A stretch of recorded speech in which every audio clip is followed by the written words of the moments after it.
Hello and welcome to the Set Lifting Report. Today we have some real shockers to cover with the topic of divorce, and I am so thankful Darcy is here because the majority of what we're covering today, most of us guys want nothing to do with. And that would, of course, be about a certain thing that women experience that men never do. Thank you, God. and wow. This topic will blow your mind. It's going to show you that Allah doesn't know much about science and he doesn't know much about biology. And I can go on and on from there. This is going to get surprising. But as I always start with a reading from God's word. And I'm just going to show you, this is one of the books that I've just published. This is from my book, Exodus 1. Exodus 1. I'll be showing you a picture of that in a minute. This would be day 7. Exodus 2:16-22. Now the priests of Midian had 7 daughters, and they came and drew water and filled the troughs to water their father's flock. And the shepherds came and drove them away. But Moses stood and helped them and watered their flock. And when they came to Reuel, their father, he said, "How is it that you have come so soon today?" And they said, "An Egyptian delivered us out of the hand of the shepherds, and also drew enough water for us, and watered the flock." And he said unto his daughters, "And where is he? Why is it that you left the man? Call him, that he may eat bread." And Moses was content to dwell with the man, and he gave Moses Zipporah, his daughter. And she bare him a son, and he called his name Gershom, for he said, "I have been a stranger in a strange land." Now this is, if you see the red lines, it's because this was what I used I had to use this document to edit. So the publisher sets this up for me so I can just point out lines. Moses was alone. He had been in the desert for a while. Much of that experience was soul-searching talks with the living God that the Hebrews, his brothers and sisters, served. He had left all that he knew to live. He had left behind 2 families, his Egyptian mother's cousins and others who were royalty, and his Hebrew biological family who were slaves and regarded as inferior and of lesser value to the Egyptians. Moses understood that his crime of murder was not just against the Egyptians, but also against the Hebrews who valued all human life. If all human life has value, surely defenseless people deserve protection. That was likely what was in his mind when he saw the girls attempting to get water for their flocks. He had become a man who could not idly stand by while someone was abused. He had to act. If out of compulsion, so be it, because he knew it was the right thing to do. A prince of Egypt would not have been wimpy, nor would he have missed an opportunity to learn how to fight, since he could have been leading armies. He would have been combat trained as only a royal could be. What would shepherds mean to one such as him? How could he not act? That one action of protection set another series of events in motion, leading to his no longer being alone. He had pleased the father of his future bride with this one act of kindness. Moses began to understand that God knew where he was. God knew that he was alone and needed more than a friend to go through life with. Zipporah entered his arms in marriage, and with blessings from her father, Reuel, the priest of Midian, God blessed the marriage with the gift of a child. Moses must have been living a blissful life, happy and free from the daily conflict that had been in his head from being both a slave and royalty. This was the time for Moses to learn more about the God of love, one who loved him so much he would not leave him alone. And there are, if you read on, there's prayers for each devotional. I'm hoping I have 4 that just came up. All right. So today we are covering a very, very strange topic. And I say it's strange because you would never think about a woman's period or menses, or whatever you want to call it, being drastically important with the word divorce. But in Islam, it's kind of central. And it's, I don't have a nice word. about this, and it's kind of dirty. I don't understand how Allah can be so ignorant on this topic. I wish I could. I just want to show you before I get further into this that these are the new books that are out.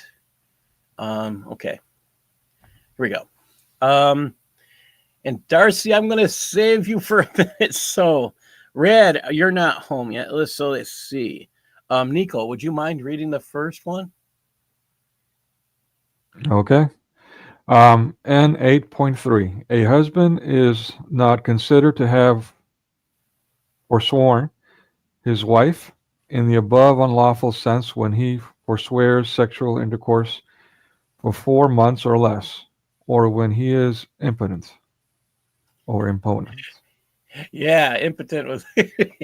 Okay, so listen. This actually, we're going to come back to this verse because there's a problem here. See, you're not supposed to leave your wife alone. It says, and when he left her, he left behind. All right. He's not with her. That's, if you notice that in the translation, he left her behind for 4 months. He's not even in the same house. If it's less than that, or if the husband is impotent or infertile, then he's not a guardian. All right. Wait. So they're not giving you the full truth here. He's not considered to forswear when he's left. See, the only excuse here, if it's less than that, or if the husband is impotent or infertile, then he's not a guardian. He's not a guardian of his wife when he leaves her for 4 months. They're not telling us the whole truth here. See, he can't do this. He can't not have sex with his wife for 4 months. It's a violation. And this is, I mean, some might consider this grounds for her. She could file for divorce and get it because he hasn't touched her for 4 months. And this is just kind of, yeah, I mean, husbands and wives have issues. I get that, but 4 months is a long time between a husband and a wife not to be communicating that way. All right. Let's go on. And let's see. Darcy, would you mind reading N 8.4? Sure. Even though I can't read Arabic. This, well, so do you see how many words are there? This kind of bugged me. I mean, that this wasn't translated, and there's going to be words in here that'll, yeah, anatomy words in here. I'm just going to put anatomy, biology words in here. That's one of the reasons I'm saving you. But yeah, N 8.4, please. Yeah. Zihar is when a man compares. Oh, heck no. Compares his wife to his mother or another of his mahrams or to one of her limbs. Oh my gosh. Saying, you are on my mother's back. Or like her, close your ears, man, vagina, or her hand. If he says that and finds the recurrence, he must make expiation, and he is forbidden to have intercourse with her until he makes expiation. So he has to beg her forgiveness. Basically, right? He has divorced. Basically saying this, he has divorced her. Right. And the recurrence is when he keeps her after the zihar for a period of time during which he can say to her, you are divorced, but he does not say it. If he follows the zihar with divorce immediately, she is divorced and there is no expiation. The expiation is to free a believing slave who is free from defects that harm one's deeds. If he does not find one, then he must fast for 2 consecutive months. If he is unable to do so, then he must feed 60 poor people, each one a mud of the staple food of the country, out of love for the intention. So if he said, "You're like my mom," he has to free a slave, or he has to feed 60 people. This is just, I would say ask for forgiveness. No. I mean, I was reading along, and I've been looking at, this week I've been looking at one of the arguments one of my professors had said about, he was arguing that Sharia is backed up by the Quran and the Hadith. And I've been saying, well, I don't think that's exactly accurate. I think the majority of Sharia is not in the Hadith, but and the Quran. In this case, when we're talking about the topic of divorce, I would say the majority of the section on divorce is backed by the Hadith and the Quran. I'm just going to give you a clue as to what I'm talking about. Let me pull up that section. Here we go. All right. And I think it's right here. Come on, work. Oh, the joys of... All right, here we go. And I got to pull it up. Just a second. And I have it up here already. I think it's... Oh, I didn't pull it over there. That's why. Okay. All right. You see this? Everybody see that? Sunnah.com. I'm at Sunnah.com. Yes. Yes. And it says, this is from Muwada Malik, and I've been reading his book of divorce. There's a whole section of hadiths on divorce in most of these. So you kind of sit here going, what is going on when you read this section? Why is it like this? Why do they have to have a whole section on divorce? Because Allah loves divorce as much as he says he doesn't. And this one says, Yahya related to me from Malik, from Yahya ibn Said, from Al-Qasim ibn Muhammad, that a certain man had taken a slave girl belonging to somebody else as a wife. He said to her people, she is your concern. And people considered that to be one pronouncement of divorce. Wait a minute. Here's my question at the beginning of the show on the title slide. If you marry a slave, is she still a slave? And the answer, according to this, is yes, she's still a slave. However, when you divorce your slave, that's like freeing her. She gets to go home. And it's just bizarre. I thought that was bizarre. I've got a few other ones. You're going to see that today in Sharia. Some of these will be seen in Sharia. These hadiths will be seen in the Sharia. Here we go. A Yahya related to me from Malik that he heard that a man came to Abdullah ibn Umar and said, Abu Abd al-Rahman, I placed the command of my wife in her hand, and she divorced herself. What do you think? Abdullah ibn Umar said, I think that it is as she said. The man said, don't do it, Abu Abd. Don't do it. You did it, Ibn Umar said. It has nothing to do with me. So you gave your power the power to divorce you, and she did it. Too bad for you. Yes. So this is where it gets interesting. He can still take her back. And this is what we've been reading last week and this week.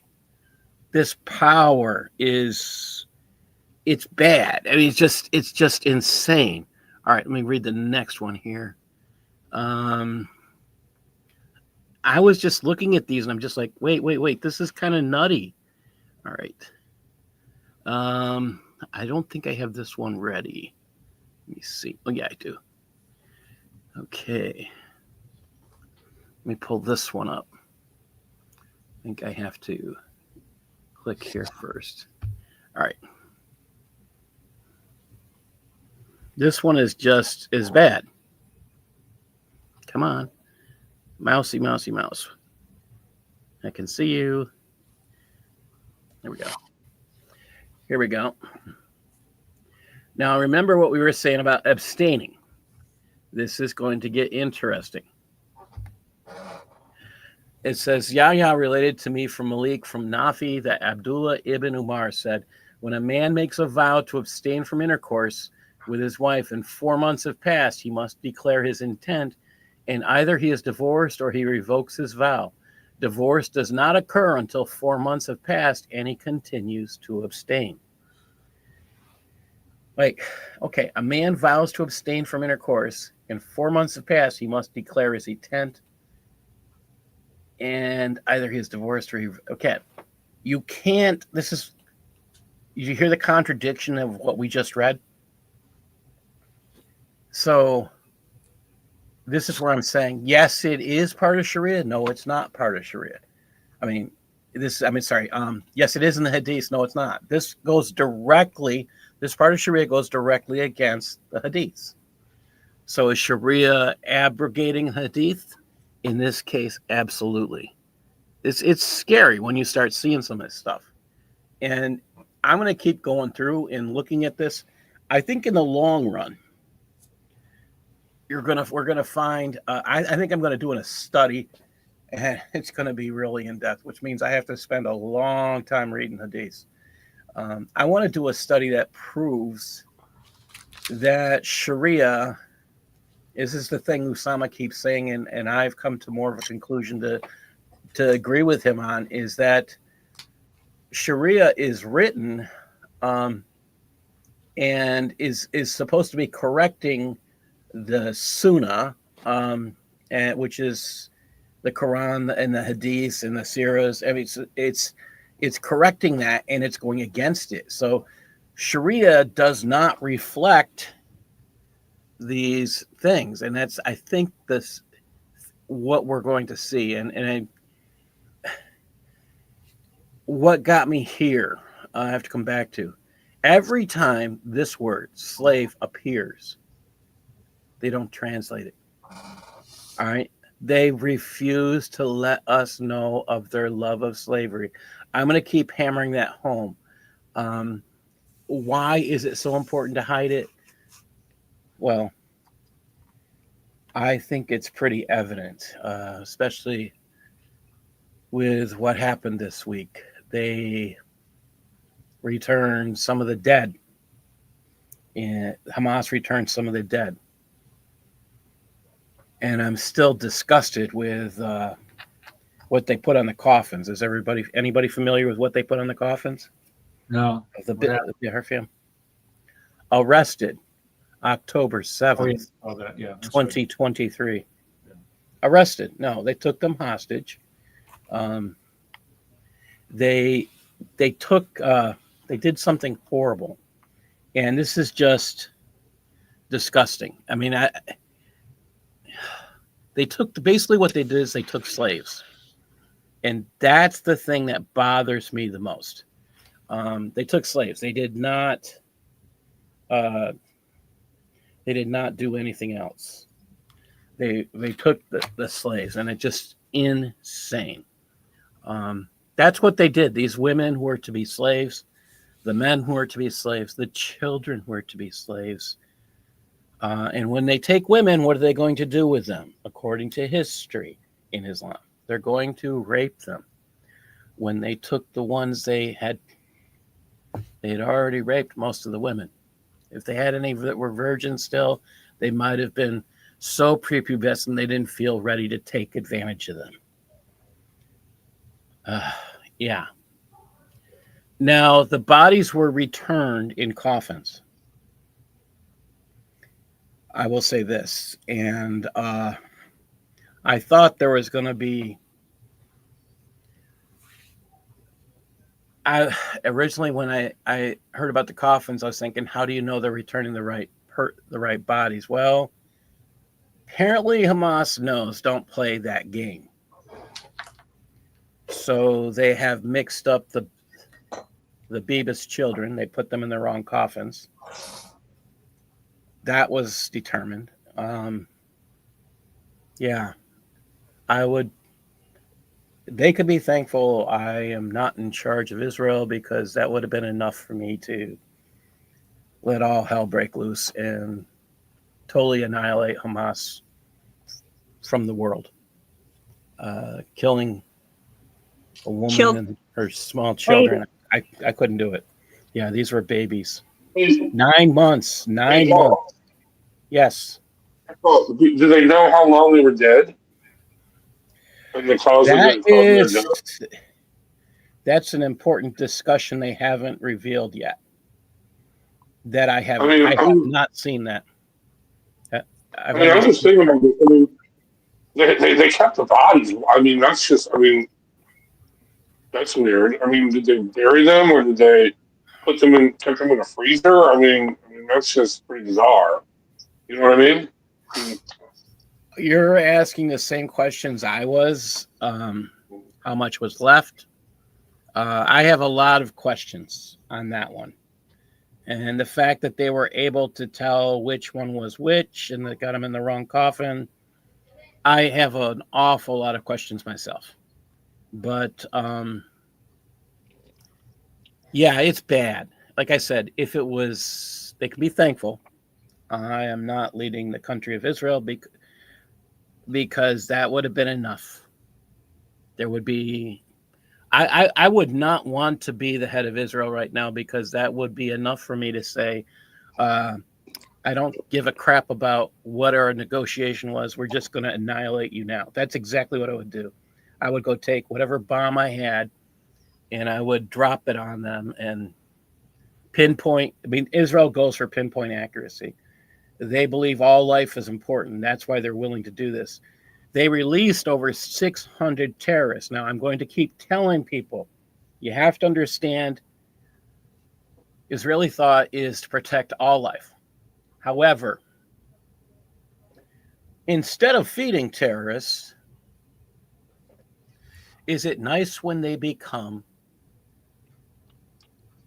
able to be shot at again? Instead of feeding 600, and they become part of the fodder. And I think that is exactly what's going to happen. They're going to start the war again, and now they can kill them. And that's probably going to happen. Well, that's what Trump said. He's like, dude, no, all hell will break loose. Israel can override me on this, but basically, Trump basically said, I'll give you whatever you need. I'm not going to say a damn thing. Yeah, that number of all bombs is going to be dropped, is what I'm thinking. They're going to find those 600. Boom. Yeah. Well, here's the funny thing. Like, so we discussed this before going on the air about how I've noticed there's a definite switch in at least the Gulf state support of the Palestinians, especially when it comes to Hamas. They seem to just be fed up. They've had enough. Okay. Now, I don't know if it's because of ISIS or the Trump effect or both, but they seem to be really going through this whole normalization with Israel. Okay. They really are. And if you look at MBS, the leader of the de facto leader of Saudi Arabia, he's kind of really making changes. Okay, I mean, it's kind of shocking. People are going down to Saudi Arabia that were there 10 years ago. And they're like, dude, you wouldn't even recognize the place. You know what I mean? And I'm not talking to selling booze openly or anything like that. It's just a total different atmosphere. There's no more of those religious police walking around. Women are not being beaten. They can walk around without the headscarf. You know what I mean? Or the baya. I think countries like Saudi Arabia, UAE, their first step towards sanity was banning the Muslim Brotherhood. The second step towards sanity, I believe, is more of a, I think that the leaders of the countries have recognized, we're not counting Qatar in this mess. I believe these leaders have either read the Old Testament or the New Testament and are leading the country, recognizing their faith structure of Islam is full of evil. And they are working to change that. They do not want Sharia implemented in full. If they do that, I mean, the ease of divorce is mind-numbing. You have to return to having slavery. And these are countries, these two countries we're mentioning, don't allow slavery. Is it happening in their countries? Absolutely. But again, because all of these countries say Sharia is the law of the land, they can make a law that says, okay, we don't allow it, but because Sharia in their constitution it says Sharia is the law of the land, they are accepting it. And this is the thing we have to. I think there's deception being involved here too, and like the Grand Mufti of Saudi Arabia made a statement, and I personally think he's being deceitful. He's saying what he has to say in public to deceive people, and that's one of my comments against someone who quoted him. I'm not trusting their word. If they want to renounce Islam, fine, do it slowly. I understand the purpose of that, but I think that's the direction this is going. That's the only way it can go to be better. And that's kind of the whole thing. I think the UAE is more on the way. Yeah, the one thing that would overhaul Islam, the one thing that would overhaul Islam is to actually make sure every single Muslim reads for themselves all Islamic sources. Yes. So they stop reciting what they memorized by hearing, because that doesn't do anything. And that's exactly it. I think what's going to happen, I mean, if you look at Saudi Arabia and many Muslim countries, what they're taught, they do not read the full Quran. Even those who know Arabic do not mostly read the Quran. And the truth is that Quran is written in classical Arabic, so a lot of Muslims still don't know it. They're told the Quran is totally Arabic. It's not. I mean, people we know who speak Arabic don't know some of these words because they're not Arabic. And yeah, I want to go on because this is, I have a point I want to get to, and we can come back to this. No problem. Sorry to interrupt. No, this is timely. Again, I will say it again. It's a good thing I'm not the head of Israel, because I would have annihilated Hamas after receiving those coffins. All right. Now, let's see. Who is daring enough? Okay. Red, are you home? No, I'm just parked. But I still can't read. Eric, you're home. Would you mind? I'm going to have you read what's on the right first. Okay. This is 9.0, a woman's postmarital waiting period, the IDA. No, read what's on the right. Don't read the left. There's a reason I'm asking that. Yeah, okay. Okay. It is a period of time during which a woman is permitted to have her womb circumcised, either for worship or to have it removed. Yeah. Does that sound like we're talking about divorce? Menopause. I mean, which means they're paused from their men. Well, I mean, to me, it sounds like a surgery to remove the uterus. It sounds like maybe I'm wrong. Genital mutilation is what it sounds like. No, that would have been done a while beforehand, because we're talking about the womb. It's the circumcision. But you're removing something with the circumcision. You're removing the womb. So are you're removing something with genital mutilation too? I think this is removing the uterus. I could be wrong, because the womb, the clitoris is not part of the womb. So that's where the only part I'm disagreeing with. Now, this is logically correct when they classify things. Yeah. So you notice if you take a look on the left, do you see the word womb anyplace? I mean, you see all the O's, the N's. Those are notes. They left this entire piece and didn't touch it.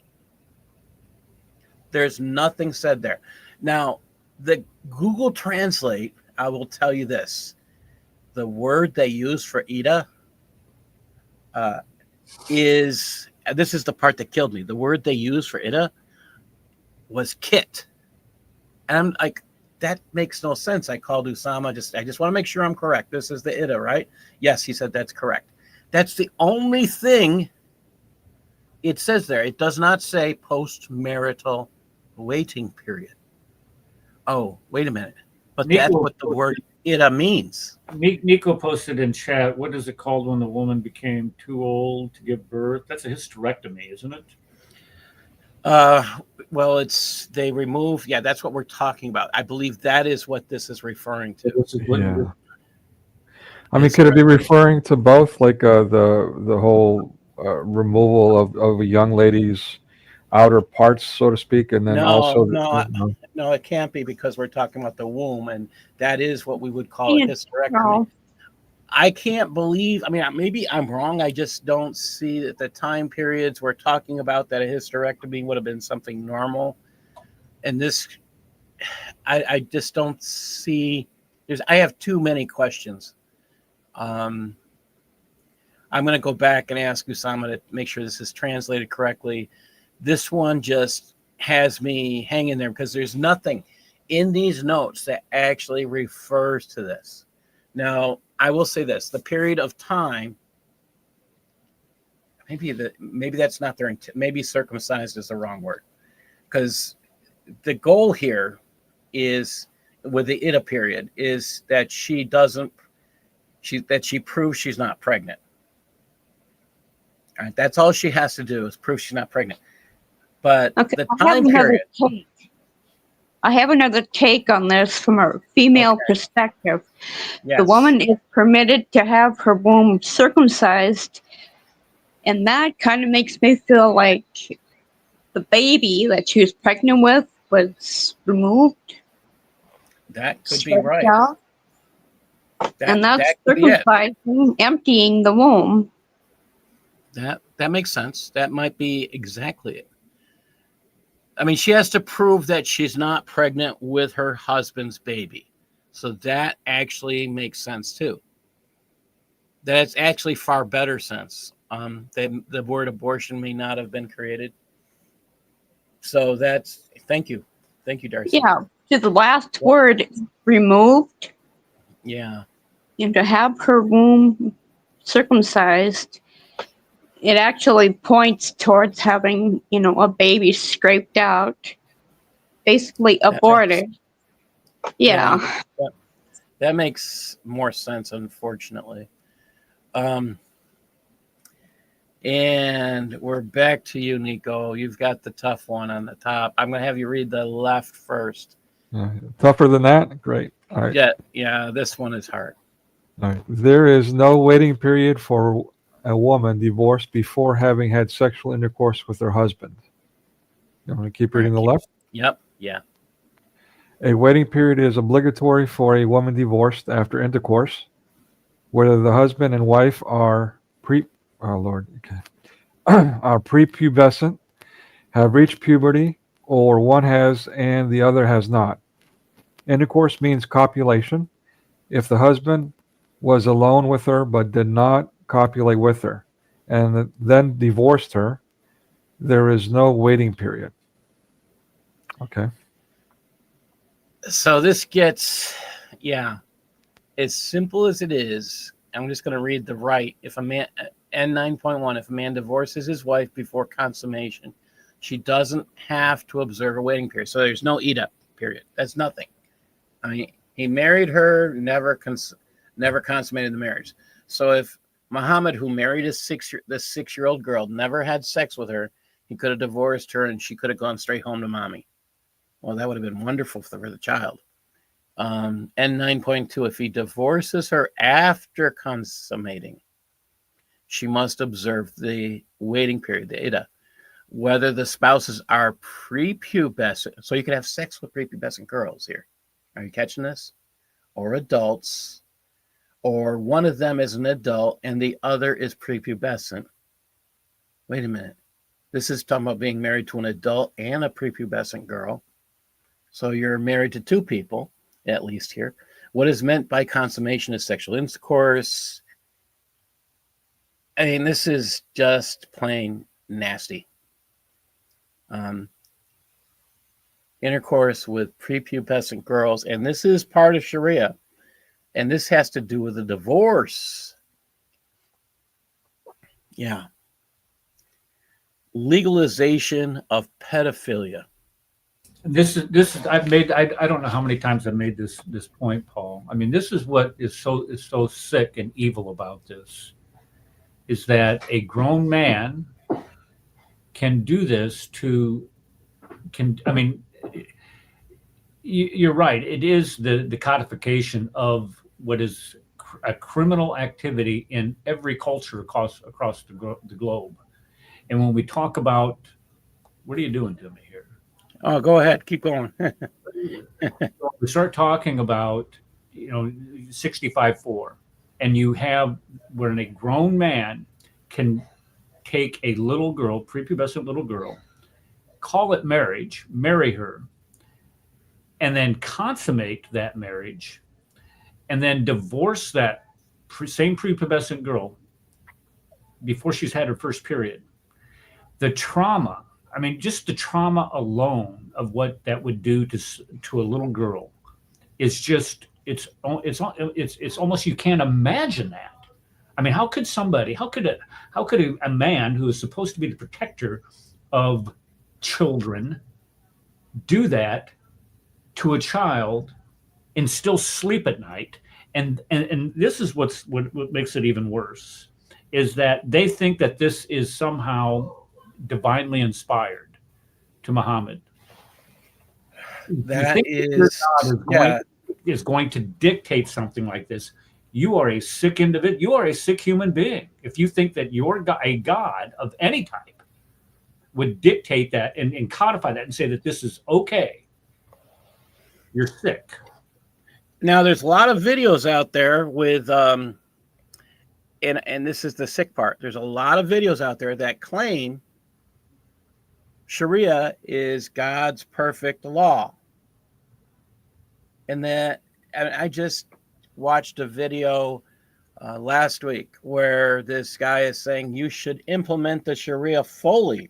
And only when you implement the Sharia fully have you done what Allah wants.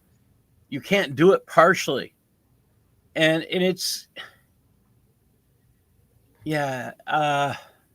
And this is part of Sharia. And if this is if you meet Muslims, you should be asking them, do you want Sharia? And then turn around and ask, do you know what you're asking for is having sex with prepubescent girls? Are you okay with your daughter being married off at the age of 6 and bedded at the earliest age of 9, maybe before she's even reached an age of puberty? Mothers having There's sex. no age. Yeah, mothers having sex with their handicapped children from like a few weeks ago. I mean, it's just, I don't understand why this stuff is not illegalized internationally. There's no excuse for that. Well, This would be the reason.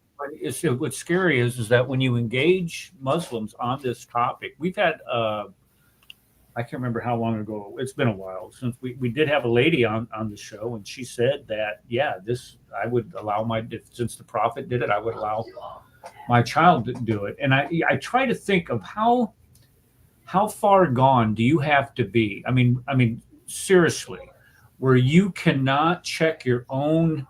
In Romans, God tells us that his law is written on our hearts. We are to know intuitively when something is right and when something is wrong.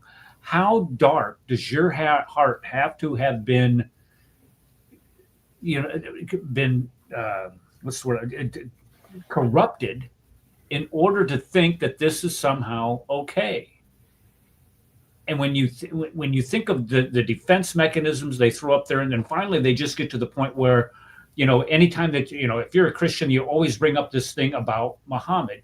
Well, the problem with that is that when Christians bring this one thing up about Muhammad, if Muhammad, because they always go back, well, Isaac married when she was 3, or Joseph married Mary when she was 12 or whatever. Shut up. I do not follow the Sunnah of Isaac. I do not follow the Sunnah of Joseph, even if those things were true, which they're not.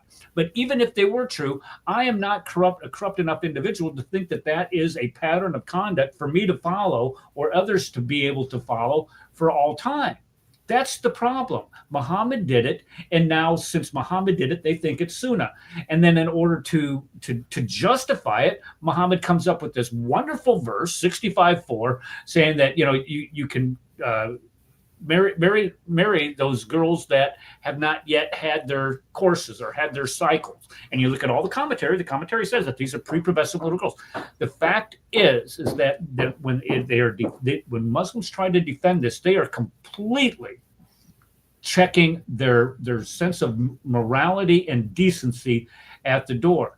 And when you start confronting them on this, for example, Kenny Bomer had that debate with David Wood on this one topic. When he did, Kenny was trying to say that you can't trust the hadith. Those hadith have been fabricated. And the reason why is because Kenny Bomer has a higher sense of morality than Muhammad does. And that is shocking. And that is shocking right there. I mean, think about how depraved Muhammad has to be if Kenny Bomer has a higher sense of morality than him. I'm sorry, yeah. And that is, I think you'll find the truth here is you're going to find most Muslims have a higher sense of morality than Muhammad. It's disgusting. It's in plain language, people. This is the thing to think about. There's no denying it. It's here and put in their law, which they believe all Muslims and all non-Muslims must obey. It's not just follow, it's obey. So this is just, it's abhorrent. And we're only up to, this is 9.1 in the divorce section. And it's restated. I don't want to get ahead of you, Paul, but it's restated in 9.9 too. Yes, we will be there. Yeah, it's bad. It is bad. It's sick. It's not bad. It's evil. It's sick. I got an update real quick. I want to share the bodies that were released. I know you mentioned this a little bit, Paul, but the woman, the wife, okay, or the mother, that wasn't her. The wrong body. So they did get the children, but not the wife. So it looks like the Moabs are being loaded on planes as we speak. So yeah, can't even trust them to do that, man. This is just totally horrible. Anyway, sorry to interrupt. Go ahead. Yeah. Let's see. Darcy, would you mind reading? We're gonna. I guess for this one, we'll just read the left side, and So, Darcy, would you mind? I do, but I'll still read it. Okay. When a waiting period is obligatory upon a woman because of divorce or annulment of marriage, then if she is pregnant, the waiting period ends when she gives birth, provided 2 conditions are met. A, the first is that she has given birth to all she was carrying. If carrying 2 or more children, it is necessary that she has given birth to all, whether live or stillborn, and whether fully developed or an undeveloped fetus, which midwives, 2 or more, swear is the beginning of a human form. Whenever there is less than 6 months between two births, the babies are considered twins. Hey, Darcy, I want to stop here. Darcy, you're a woman. Do you think it's possible to have more than a month between two births? If there was two women, yeah. Yeah, that's what I'm getting at. But there's only one we're talking about here. So is Allah intelligent or stupid? This is the part I'm stuck on. I mean, really, I mean, even on the right, it says that the entire pregnancy must be separated, even if there were two or more children. It's stipulated that all of them be separated, alive or dead, fully formed, a lump of flesh that has not been conceived, and the midwives, two or more, testify at the beginning. And then there are 6 months between the two children. Really, 6 months. This is where today's lesson. I think the big lesson is Allah is stupid as far as science goes. Allah thinks that women give birth between they can give birth as early as 6 months. And you got to think about this, the time period. I want you to think about the time period we're talking about during Muhammad's day. Do you think a child could be born at 6 months and survive? No. But to be clear, to defend Allah and His merciful messenger Muhammad, okay, to be clear, okay. So let's just say there's some miracles there, right? Okay. Yes, yeah. So for instance, according to some traditions, Muhammad was resting in the womb for 4 years. We're going to get into that. So hold on with the 4 years. We're going to get there. We'll get there. Well, not only that, but I mean, think about the scientific genius of Muhammad, where he thought it was a good idea after he slaughtered a whole woman's family that he would take her up and offer to cook him food, and the poison took 4 years to kill him. So yeah, I mean, this dude was just a scientific walking miracle. I mean, seriously, it's just the beauty. Every time the Quran or the Hadith get definite science wrong, it's just a miracle. Kind of like Dr. Fauci. Kind of like Dr. Fauci in the vaccine. It's just a miracle. We'll just reinterpret it. All right, sorry, go ahead. Yeah. Okay, Darcy, if you could continue on after the yellow section. Yeah, there's another point that people seem to miss is Amina was pregnant for 4 years with Muhammad. Yeah, we're gonna get into that. So the only reason I'm pausing on that one because there's a piece of Sharia coming up that's going to talk about the 4 years. Okay, so continuing, there is no maximal number that may be born, as it is possible for women to give birth to 4 or more babies from one pregnancy.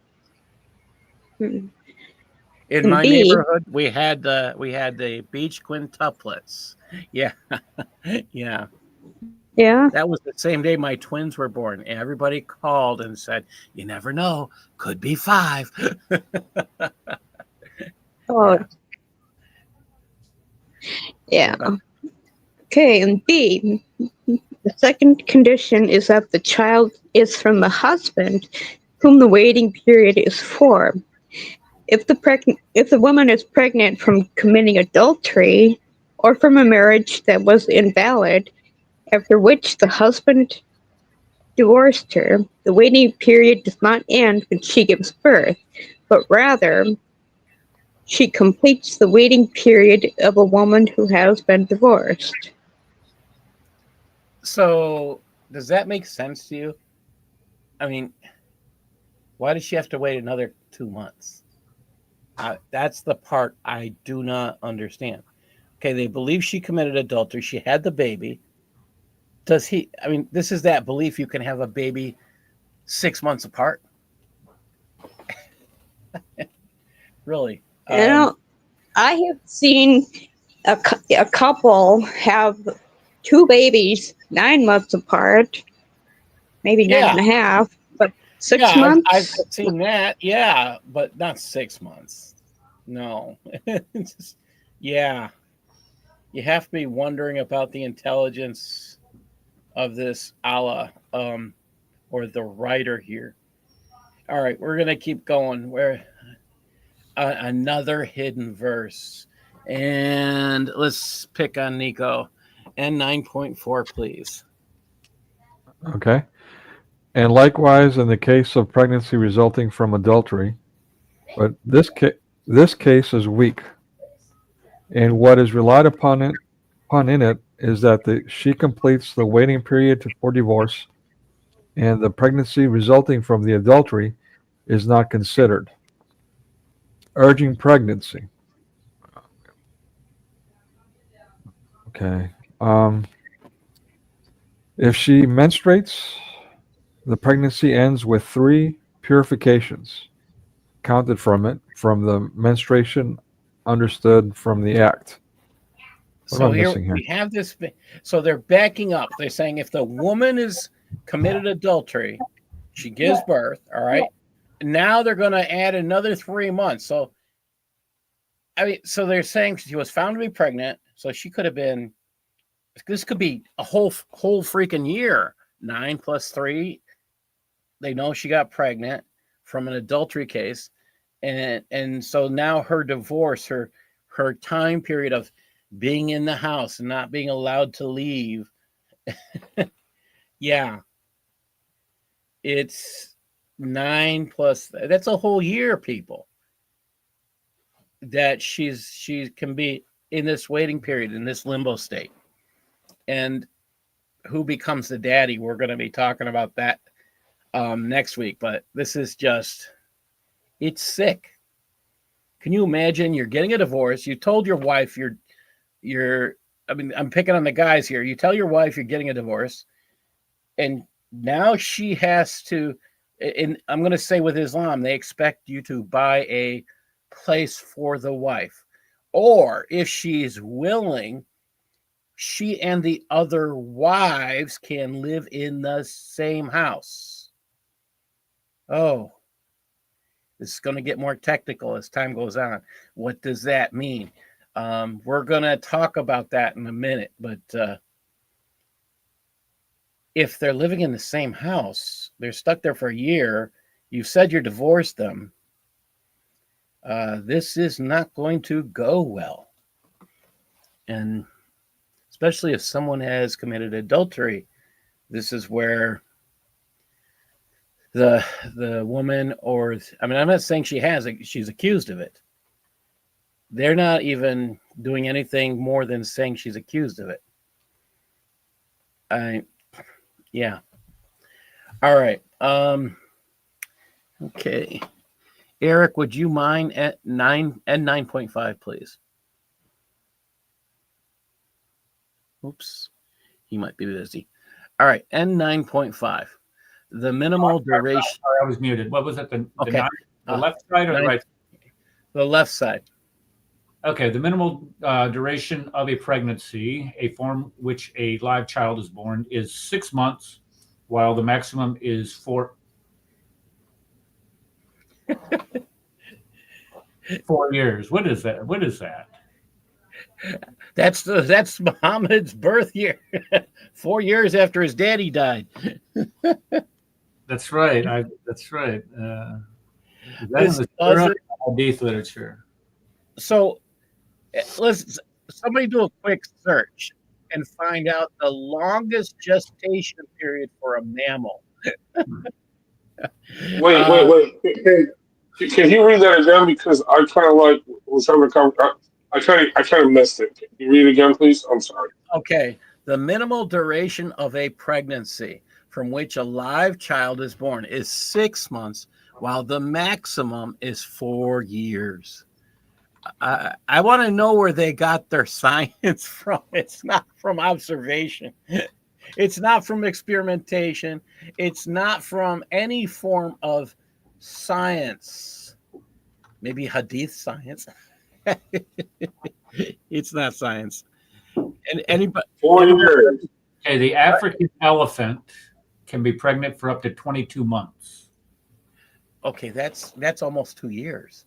That's almost That's an elephant, for Pete's sake. This is I didn't think there was anything for 4 years. Okay. Well, maybe it just took Muhammad that long to grow, because the bones grow and then the flesh has covered the bones, and then. Oh my gosh. Yeah, you got to sit here and The longest where is pregnancy was 375 days, reported in 1945 when a lady in Los Angeles gave birth. I still don't believe that one. I'm sorry.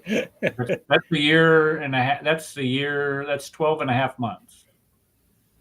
Yeah.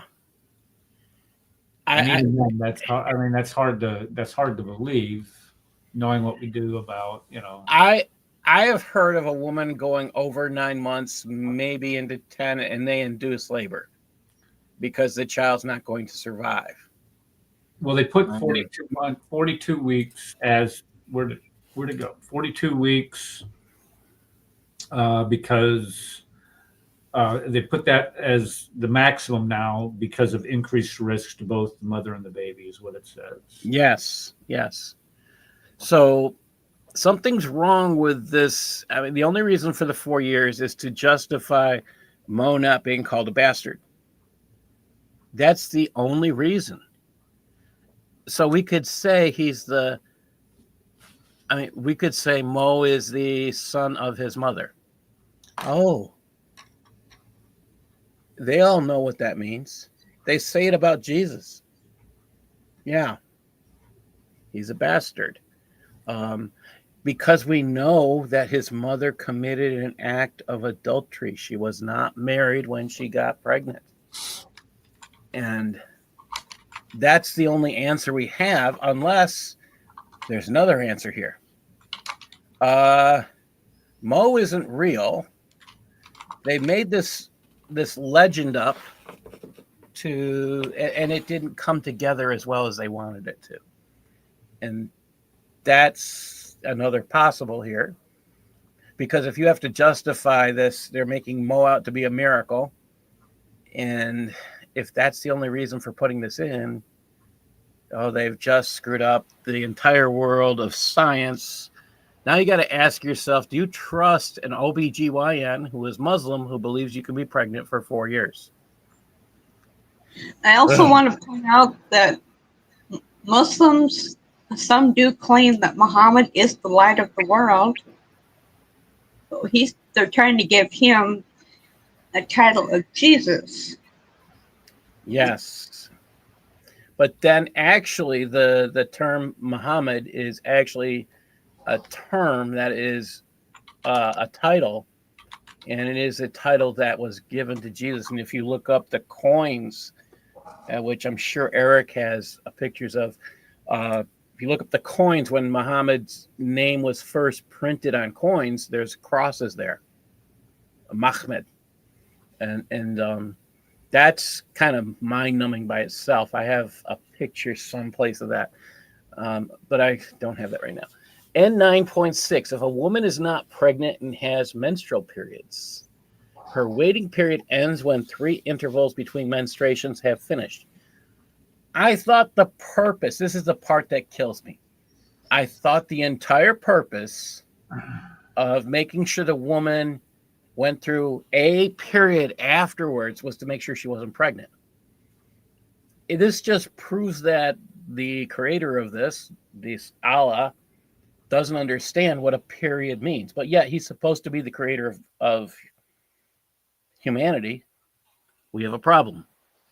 And there's another problem to that, because I personally know other women that they had their periods the whole way through the pregnancy. Yeah, there you'll find that there. I think you'll even, when we hear about the woman with an issue of blood, we never hear that she didn't give birth. There's a whole bunch of possibles here. Again, this is going to, there's an actual piece coming up. I think that that's coming up. All right. If the woman's husband divorced her and her menses begins an instant later, her waiting period would end after 2 more intervals between menstruations had finished and a third menstruation begins. So really, I mean, do you really need to wait 3 times? Okay. Here we go. It's going to get worse. All right. Let's see. Whose turn is it?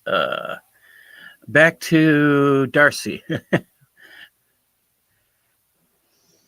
right. Okay, 9.7.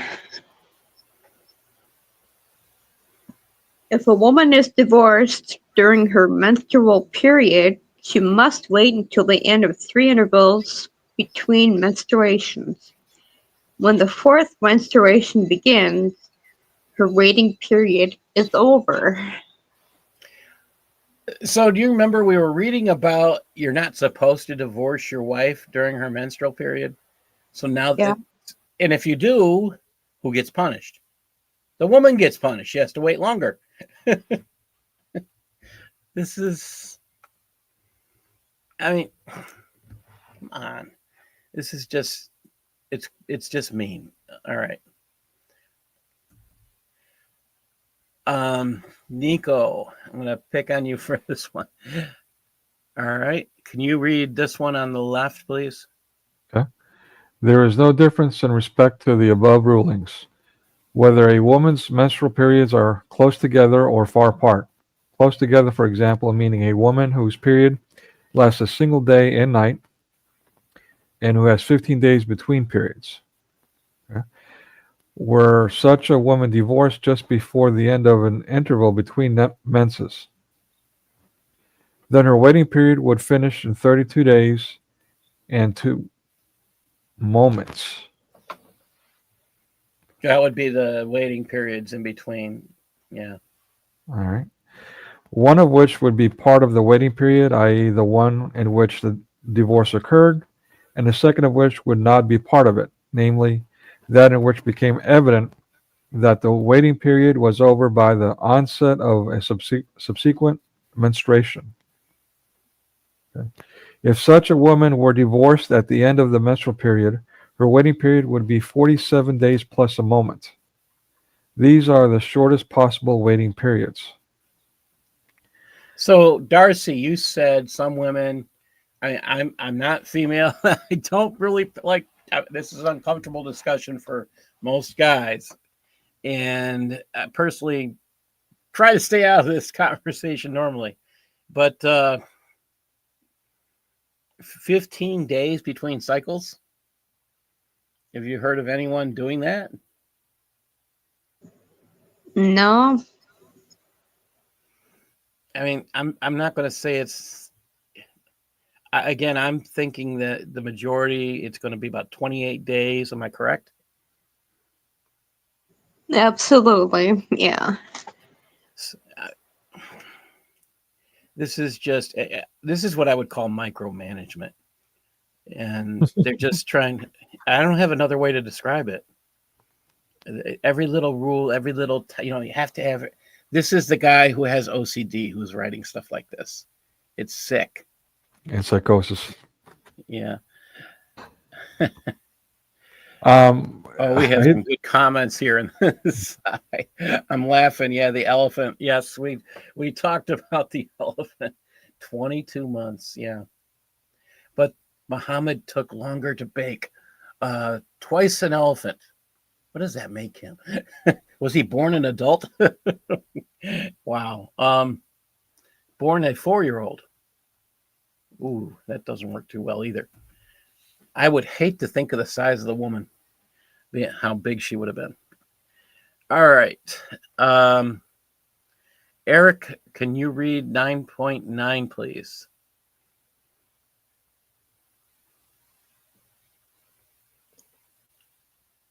Okay. Okay. The waiting period for a woman who does not menstruate. So we're talking, listen very closely here. Whether prepubescent or postmenopausal is 3 months. Okay, the child, you can have sex with her, is what they're saying, but she's not an adult. If a woman normally menstruates, but her periods have stopped for some reason, such as breastfeeding, that one just made me stop and think. I mean, will breastfeeding stop? I didn't do a quick search on that, but will breastfeeding stop menstruation? I have, honestly, I'm not an expert on any of this, but it still makes me wonder why they would think this thing. Women will breastfeed for a long time, and I just can't see them breastfeeding causing menstruation to stop. It says, then she must wait until the age of menopause without any parents. Then she must wait until the age of menopause. Wait a minute. She just gave birth. She's been breastfeeding. And now she's got to wait until menopause? Wow. Can you imagine this? I mean, happening? I mean, that you get menopause and while you're breastfeeding, and now you have. What are they? They don't define this. Keep real close to us. They wait until the age of menopause. Waiting period is 3 months. Okay, really. A woman must wait 9 months, and if neither pregnancy nor menses appear, she's considered to be menopausal, and her waiting period is 3 months more, which is a total of an entire year. I think most women experience other signs besides having a period when they're going through menopause. And those notable hot flashes and other symptoms, yes, there is no way a woman would not know. It just kind of, you got to sit here and wonder about the stupidity of the person who wrote you this. Trust me on the hot flashes. It was bad for a while, but I don't understand why. I mean, this is as misogynistic as it gets. This guy is deciding he knows more about a woman's bodily functions than a woman. That's the only way I can read this. Wrong. Every single time they get that wrong. Well, that means he's got to be like Allah. I mean, and if it's a guy doing this, it's not Allah. Okay, then it's not Allah's law. Oh, but if Allah's a puppet, it just leaves you asking all sorts of questions. How stupid is the creator of this? Unfortunately, not very bright, and again, encouraging sex with prepubescent girls. And we're at 9.9. This is what Eric was talking about. All right, we're going to go on. Look at the right. See the Arabic, how short it is? This is all in the divorce ida. That's all it says. They added all these extra words to say this is all. All right. Now, I'm going to pick on who. Let's see, who read last? I'll go again if you want. I have no Okay. All right. Yeah, this is bizarre because again, they in the Google Translate it said death kit, and I put the correct word up there, because I had checked with Usama on this, and this does not make sense. No matter how many times I look at it, it does not make sense. So N9.11, please, Miko. All right, on the left one. On the left, right? Yes. All right. If a woman's husband dies, even if during the waiting period of a non-finalized divorce, then if she is pregnant, her waiting period ends when she gives birth, as previously mentioned. But if not, if the deceased wife is not pregnant from him, her waiting period is 4 months and 10 days. no matter whether she normally menstruates or not, and no matter whether the husband has had sexual intercourse with her or not. Okay, this is just, so the guy dies. This is disinheritance. That's what they're talking about. They want her to finish the divorce so she gets nothing. Yeah, so that, I mean, yeah, that's, yeah, so why would she need to divorce him if he's already dead? But okay, so it's about inheritance. It makes sense. Yeah. I mean, when I saw this, I had to stop and read and think about it. And we had a section on inheritance. We barely touched on it because I am not a genius on some of this stuff, so I have to go ask more people to be wiser on that section. We'll go back to it. But again, the woman gets nothing here. She's divorced. And it's not like Western laws where the woman can get money until the day the ex-husband dies. That's just reality here and in the Western world sometimes, but that's here you get nothing if you're divorced. All right. Now we're up to this last part. Darcy, can you read this section, please? 9.12. All this applies to the free woman. However, if his wife is a slave or a woman who has been divorced, then the period of waiting for a pregnant woman after giving birth and others to menstruate is 2 days. And for a woman who does not menstruate, a month and a half. And for a woman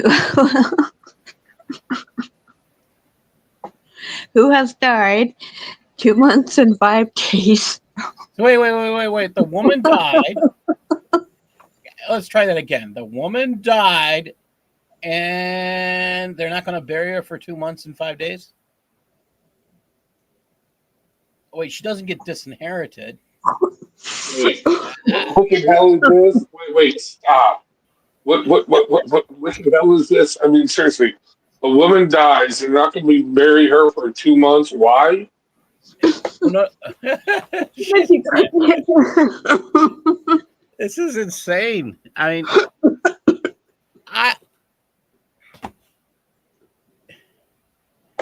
again, this is an OCD person who went overboard, and the woman has been Wait. So a woman dies and they can't bury her for 2 months to make sure she's not pregnant? Is that where they're going with this? Did I miss something? I mean, well, she can't. Okay, so understand when they're saying this Ida is the woman has to stay in the house. So, really, that place is going to be stinking. I mean, I don't know. Wow. Yeah. So she dies, and they're still going to make her stay. I'm sorry. Not to be mean. This is called death. It's called death. 2 months. Yeah, I mean, I get it. Okay, I live in the north. I get it when the ground is too solid to dig. Even with power tools, it can be so solid you can't dig. All right? But yeah. Insane. We're talking about desert people. No. Well, yeah, in the desert, that would probably start the stake and probably. Actually, we could probably Google it because they got all the body farms all over the place now. But yeah, I'll do that. I'll ask Rock. You know what? Let me ask Rock. I'll get back to this. Hold on a second. Yeah, this is bad. All right. I think this might be the last. All I can think about now is they were waiting for her to return to life like Lazarus. They're expecting the dead woman to feed the baby within her, maybe. I don't know. Again, notice the free woman. That's where they immediately decide, we're not translating that. It means they're slaves. And if the wife is a slave, so if a slave marries a man, she continues to be a slave. Understand that. So, sorry to interrupt, but I just asked Rock. And yes, the FBI is not looking at me. I'm just saying, I mean, I just searched for how long does it take for a body to stink in the desert? Oh, yeah, that's going to go in my profile online. I'm just saying. But in a desert environment, a dead body can start to emit an odor within 12 to 24 hours after death. Yes. Yeah. Once we're when rigor mortis sets in, the stink starts to come. And yeah, when they talk about with Lazarus, he's in the grave. They say for I think it was 4 days, and they, excuse me, he stinks. Yeah. Okay. That's when he And the starts thinking woman, about that, he's resurrected, and the stench must have been removed from him because I'm sure his sisters embraced him. Otherwise, yeah. yeah. Right. Okay, and the woman who has been married upon suspicion of having had intercourse, she must observe the waiting period as for a divorced woman. You notice here they didn't say the woman. Okay, the woman who has been married. Okay, on suspicion of having had intercourse. Has been married on suspicion of having had intercourse. So she fornication before marriage. Yeah, has been married on suspicion. So she was forced into marriage. A woman has been married on suspicion of having had intercourse with a guy. So they kind of forced her. This is what they call like the shotgun wedding, is what you hear about here. Okay. And they're going to make her have a waiting period for a divorced woman. This is kind of weird. Yeah. All right, we're going to keep going. I think, yeah. Now, this is going to get bizarre. When we're talking about the Ida, what happens? So on the right, this is the Google Translate. The woman in waiting must remain in the house. Neither the husband nor his family has the right to expel her from it, nor does she have the right to leave. If the husband agrees to her leaving it to change a need, it is not permissible. As for the wife who has been divorced, by divorce or annulment, may go out during the day to meet her needs and fulfill her rights. Okay, she can go to the bathroom. She can go to the store to get food. That's it. You can only go out during the day to meet her needs.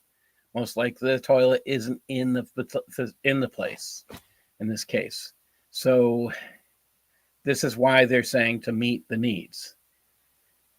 I thought this was interesting. She can't leave. Now, in the beginning, it says the woman in waiting must remain in the house. There's a missing element here we're going to get into. I mean, it says the husband and his family they don't have the right to expel her from it. So this could mean the husband and his other wives. It could mean the husband and his mommy and daddy want her to get lost, but they can't do that. Keep thinking about what does the woman have to live with her husband after he divorces her? And that's what the Ida period is. She has to stay in the house. Has it said anywhere here he lives with her? And if you're looking at the exact wording, there's nothing saying he lives with her. Pay real close attention to that. This is kind of surprising. I mean, on the left it says, if the husband agrees to allow her to leave when there is no necessity, it is still not permissible. So she can't leave without a necessity to leave. Again, I'm saying going to the toilet, going to get food, that's her only excuses. Again, he still has a responsibility to provide for her during this time period. Oh, this next piece. Here we go. And let's see, who's up next? I don't know if Eric's still with us or not. I think we're I'll do back. it. And that's the Okay. worst. Go ahead. Yeah. 9.14. The waiting period must take place in the same lodging where the divorce occurred, and the woman may not be moved to the other quarters unless there is a real necessity, such as fear for her personal property, or when the landlord objects, such as when the house in question was on loan to the husband and its time has expired, or because of considerable annoyance to the woman from neighbors or the husband's relatives, or annoyance to them from her, in all of which cases she may move to the nearest available housing. Cool. Yeah. So he still has to provide for her housing. He has, this brings in all sorts of cases. What happens if he said, "I divorce you," and he's in his mother and father's house? There's a whole bunch of questions to be asked here. What if the place where he says this is her parents' place? The woman may not be moved to other quarters unless there's a real necessity. You've got to start asking these questions because it doesn't make sense. Now, Darcy, if you would read the top part, this is going to get interesting. Sure. 9.15. It is unlawful for the husband of a woman in her waiting period to be alone with her or share the same housing. He has to move out unless she is in a separate wing of the house with its own kitchen, restroom, cistern, and stairs to the roof, in which case it is permissible to share the housing, which is as if it were two neighboring houses. So this is like just say in Western world, it's like having an in-law apartment, or you're having an apartment type house, or you have townhouse type setting, or apartments, multiple apartments in your building. But notice the difference between N9.5 in English and the Google Translate of the Arabic. And he is free from seclusion on the divorced woman. He doesn't have to live with her. He is free from it. Does this say it's unlawful? No. I find this changing in wording it doesn't make sense. They're married, but it's unlawful for them to be in the same house. Yeah. They can be in separate rooms, but And then in the Google Translate, it says in the waiting period or living together, unless each of them is in a separate house with its own facilities, people, blah, blah, blah. Then it is permissible because they are like two adjacent houses. And I think if you go down to it, if you're married to multiple women, each woman is supposed to be entitled to her own place. And again, if he's not wealthy enough, you share the same house and the women have to agree to this.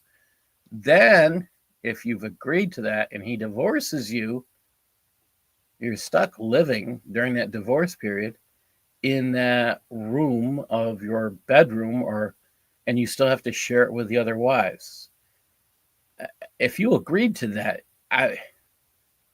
the man isn't going to leave. I think this is where I think women really need to look at Sharia before they marry a Muslim man. This is scary stuff. It's and I have a problem with the wording of that sentence that I highlighted. And he is free from seclusion. He doesn't have to live with her. It sounds like it's his choice whether he lives with her or not in the Arabic. In the English, it says it's unlawful. This is a huge difference. Unlawful and being free. one provides a choice, one doesn't. You have to. What was it? It's almost like deception. What were they trying to tell us? And this is where I don't like the deception of the Arabic. All right. N9.16. Here we go. This is an interesting section. It says avoiding adornment after a husband's death. So we're going back and forth. We talked about a death. I'm just going to come back here. All right. Back here. N9.11, we talked about death, right? We talked about the woman who dies during the divorce, having to wait. And then we start talking about the waiting period. And now we're going back to what happens when someone dies. On the left, it says avoiding adornment after a husband's death or a finalized divorce. That's what it says on the left in the English. It is obligatory for a woman whose husband has died while she was his wife or died while she was in the waiting period to avoid adornment, which is putting on jewelry and making herself pretty, during the subsequent waiting period. It is recommended for a woman to do so during the waiting period of a finalized divorce. It is unlawful for a woman to avoid adornment longer than 3 days for the death of anyone besides her husband. Avoiding adornment means not to enhance her beauty, wear jewelry or cosmetics, and so forth. A woman avoiding adornment should not wear solid colors. Really. If intended to beautify, such as blues, greens, reds, yellows, style of her hair, or use cosmetics, this is, okay, she may wear silk, wash her hair, or for cleanliness, or take care of her nails during time. Okay. Look at the right. The wife and the revocable divorce, this is the first and second marriage, all right, must observe mourning during the waiting period of death. And the way this is worded, I have to sit here and wonder how accurate the translation is. So I didn't ask Usama for this one, which I wish I did. And he is mourning the divorce. It is forbidden for a dead person other than the husband to visit for more than 3 days. It is to include adornment and not wear jewelry. Do not apply kohl or ointment to the eyes or anything similar. At night, remove it during the day. Do not wear clear blue, green, red, yellow clothing. Do not comb the hair. Do not use perfume on the body, clothing, or food. And she may wear a comb, wash the head for cleaning, trim the nails. You have to sit here. Why are they even talking about this? I mean, whoever wrote this is a nutcase in OCD. This is, you've just got to sit here. Okay, you can be in. Why are you even concerned? She's not allowed to come out. She's not allowed to leave the house. What reason does she have to dress up or not adorn herself? However she wants to be. If we're following the English, the husband's not going to be there. This is just weird. What's he going to know about it? Yeah, and what's weirder is that the third sentence in, it's forbidden for a dead person other than the husband to visit more than 3 days. That would just come out of nowhere. Well, that's where I saw that and I was like, wait a minute. Okay. For a dead person other is... So if the husband's dead, it's okay, but with not the dead husband, maybe.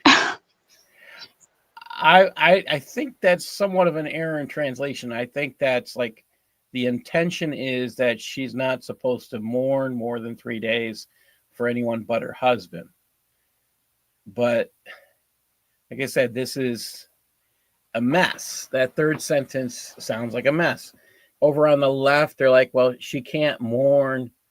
She can't avoid adornment for anyone but her husband. This is, again, it's a mess. If he's gone, why? I mean, again, if no one's there, this is my big point with this. If no one's there, if she's got to stay home, who cares? I mean, so she's mourning. I get mourning a spouse who has passed away, even if it's a divorced spouse. I get that. But if she has to stay in the house for those 3 months, why are they worried about how she's dressing?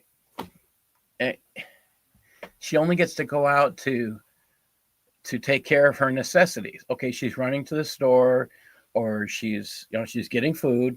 She might be going out to the field to pick food or to milk a cow or a goat or whatever. And this is a concern, what she's wearing, how she's treating herself. You have to sit here and wonder what's going on. Maybe maybe they're afraid she's rejoicing. Being free. I don't. Yeah. They want her there to appear. have to be witnesses, or at least one witness to whatever the widow or the woman's doing. Yeah, this is like, how are you supposed to be witnessing this? Were you following her to the bathroom? Were you following her around when she went to the store? I mean, really? This is just like stupid. I mean, just nonstop OCD. All right, Darcy, can you read 09.17, please?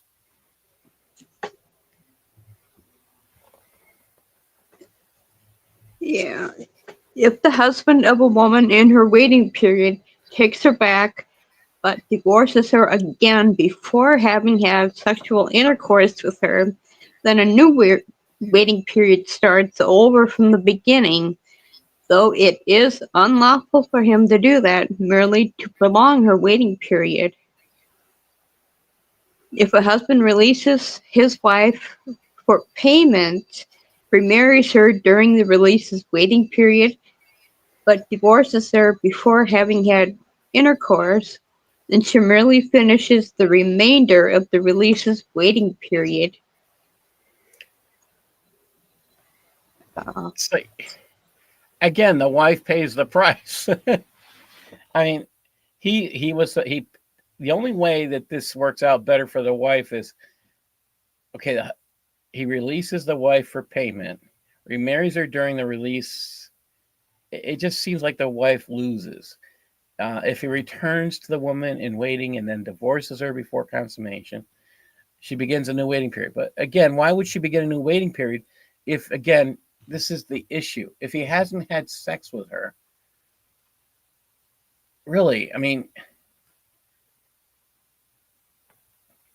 she's got to start it all over again and you haven't done anything? And I guess the whole point was to invalidate. It is, again, it says there with the note, it's forbidden. On the right, I'm reading, it's forbidden for him to do this to invalidate her waiting period. I'm sorry, but that's exactly what it looks like. Yeah, pure selfishness. Mm-hmm. And it's nutty. I'm sorry, it's nutty.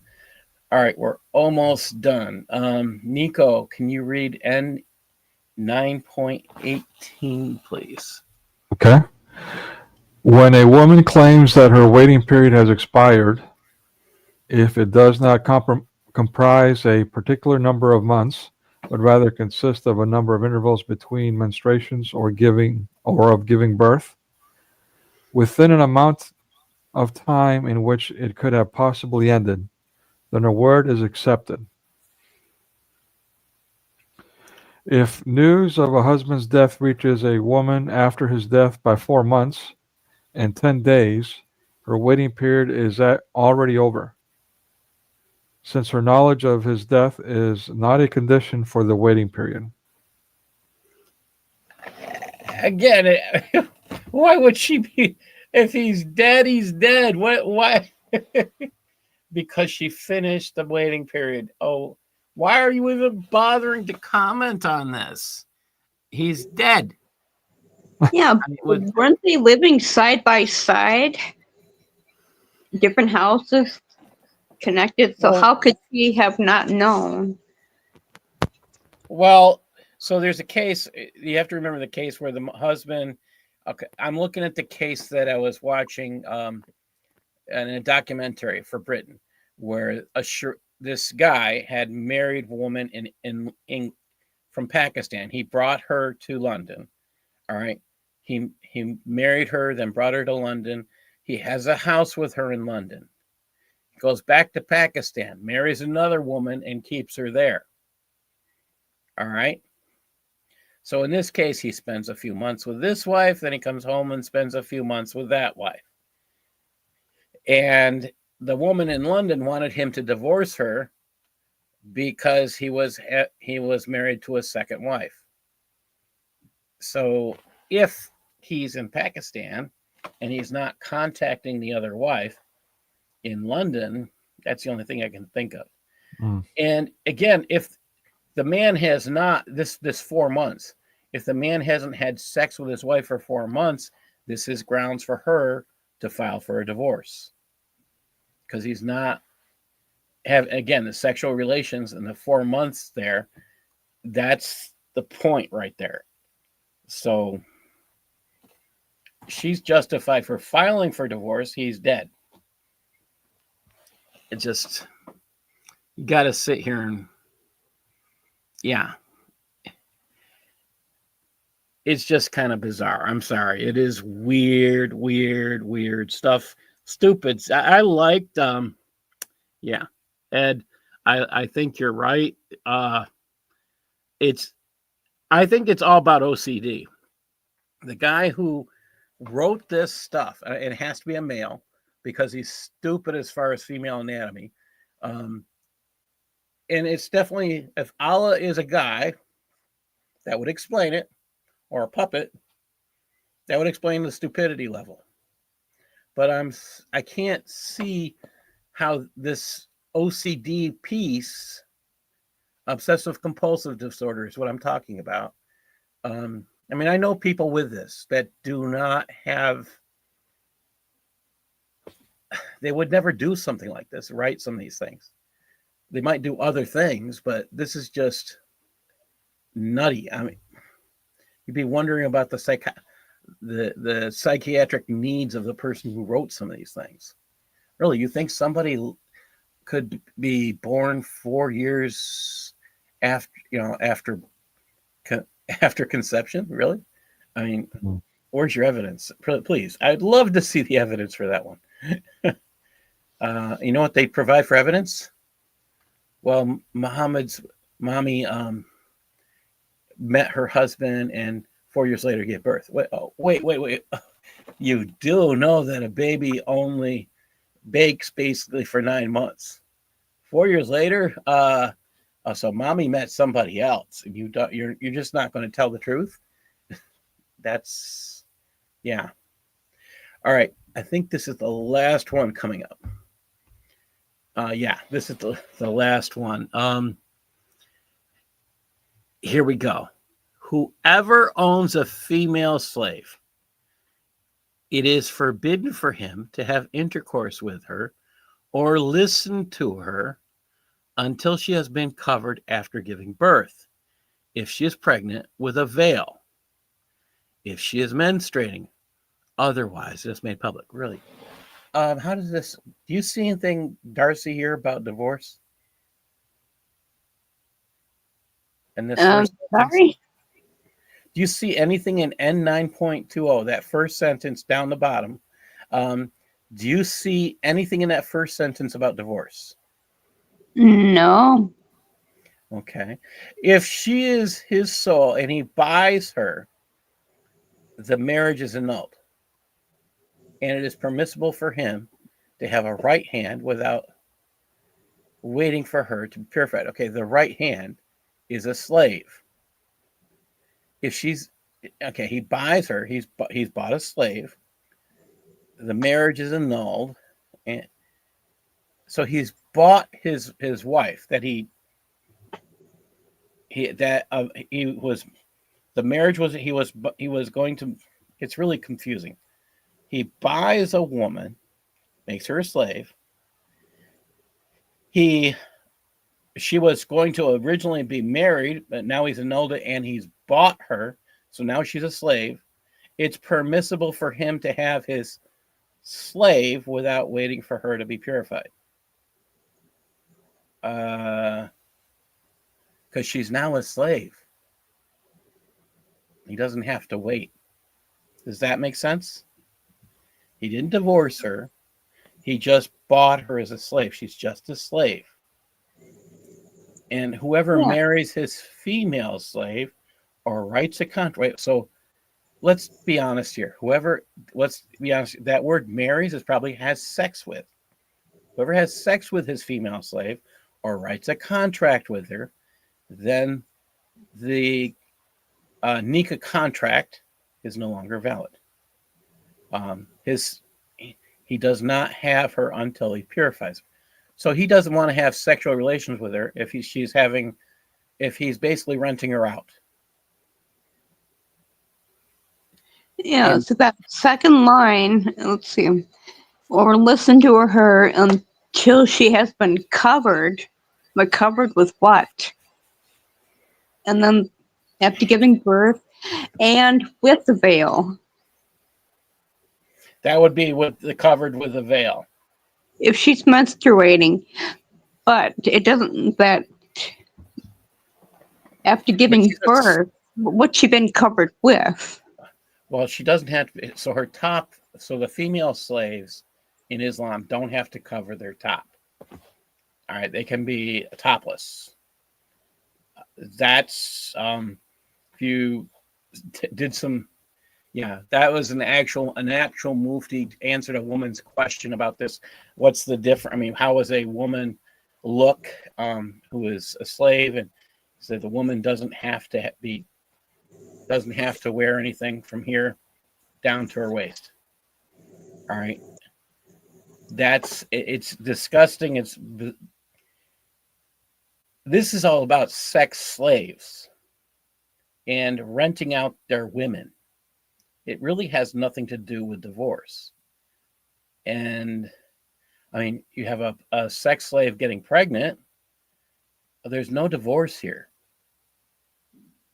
And yet they're putting all this stuff about sex slavery here. Yeah, and that last sentence, that is very interesting.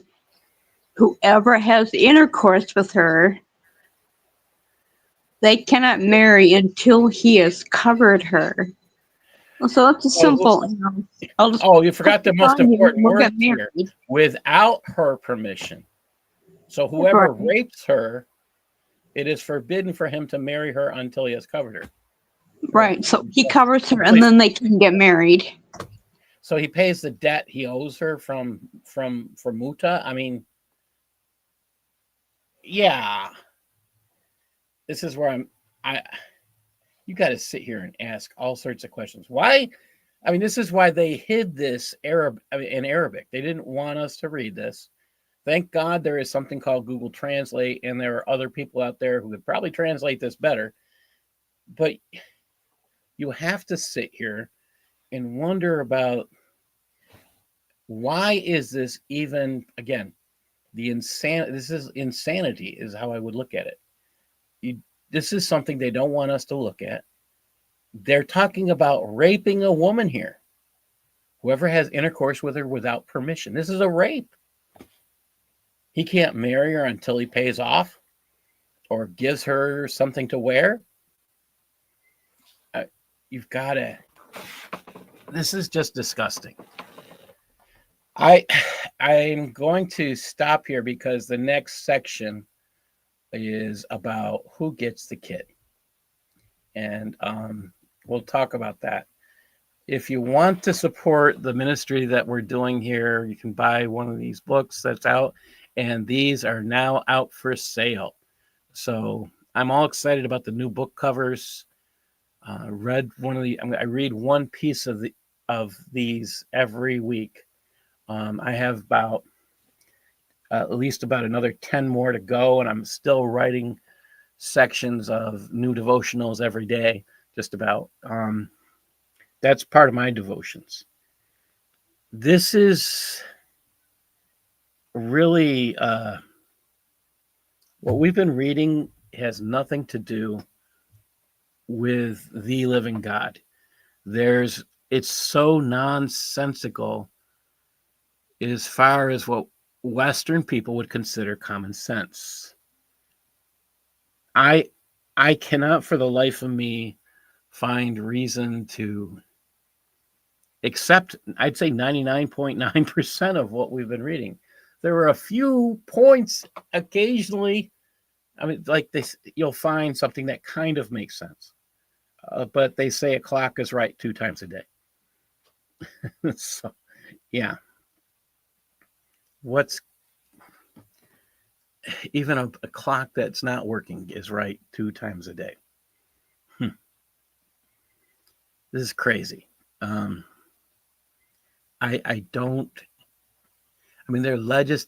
just read a legislation of rape of a sex slave. They put it into law. This Allah legalizes the rape of slaves. This is why. Oh, so I will share this now that I'm saying that. Well, real quick, Ball. We call that pimping. We call that pimping and prostitution in civilized world. That's what that is. Sex trafficking, if you will. Yeah. And I'm going to pull this over and share this. I found a tweet, and we're going to be talking about this on Usama's show. Let me share this.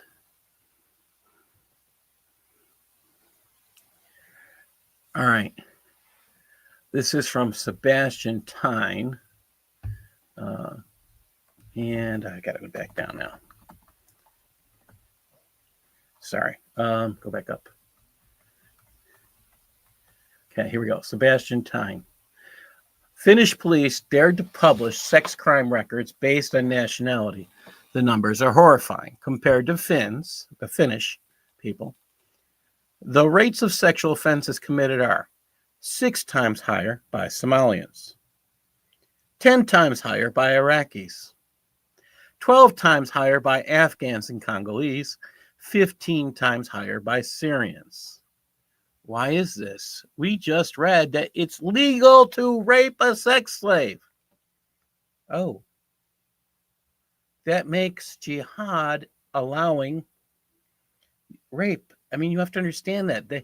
They consider the person they take as part of jihad, you can rape them. That's how you get sex slaves. That's the only time they can be created. Slaves are created from conquering. Let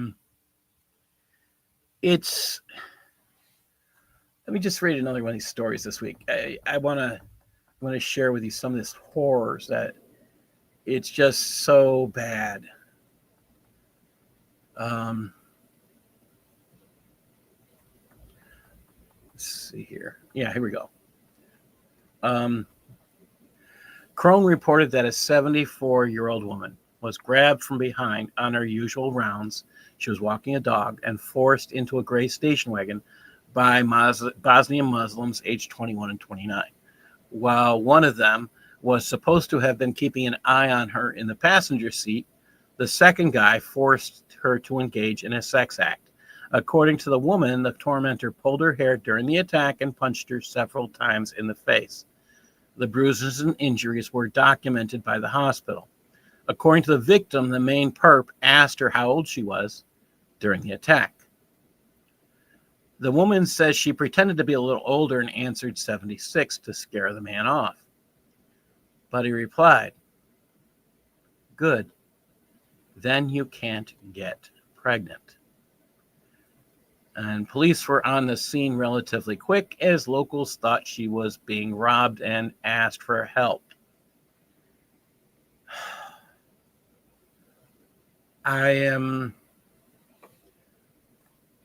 This is Austria, just in case you were wondering. This is Austria. This is just, we're reading so much of this.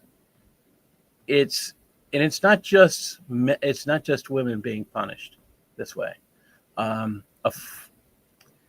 was a story this week about a boy being raped. Let's see if I can find that one. Yeah. Pretty sure I had that. Or it's just so bad, it's disgusting. I don't have another way to look at it. Did anybody hear about what happened in Australia? Is the thing I should ask. Did anybody hear about the two? Are you talking about the nurses? The two pretend doctors. Right, the nurses. They were nurses.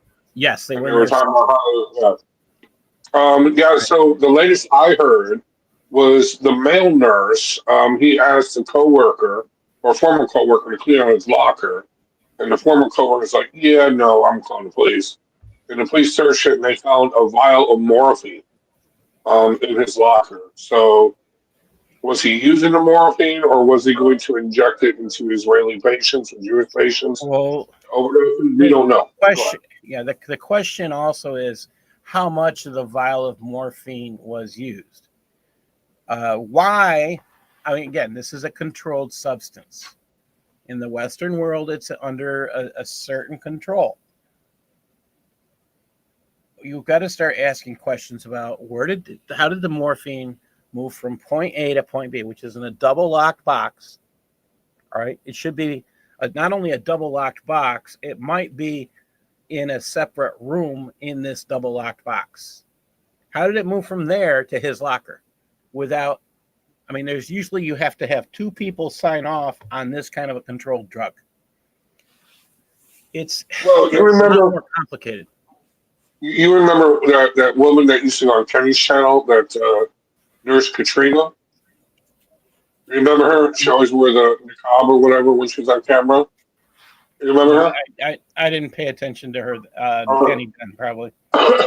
Well, anyway, she used to go on a show. Anyway, when there was a Kenny show. Well, I looked her up, and it turns out she was a heroin or a morphine addict, and she got busted as a nurse and got suspended as a nurse. She had to go to treatment or whatever for it. But no, she was stealing morphine from patients. In other words, cancer patients were prescribed a certain vial of morphine. She would write down on the charts that she gave the cancer patient the morphine and just keep the morphine for herself. That's what they do. So there's another part to this story. I'm just gonna. You know what? I could play. You know what? I'll play the video. And there's a second part to the story that goes beyond what you shared, Rad. I've been keeping up on this story. I have the link. Just give me a second. I think people need to see this, and I will share out the link so everyone can have this.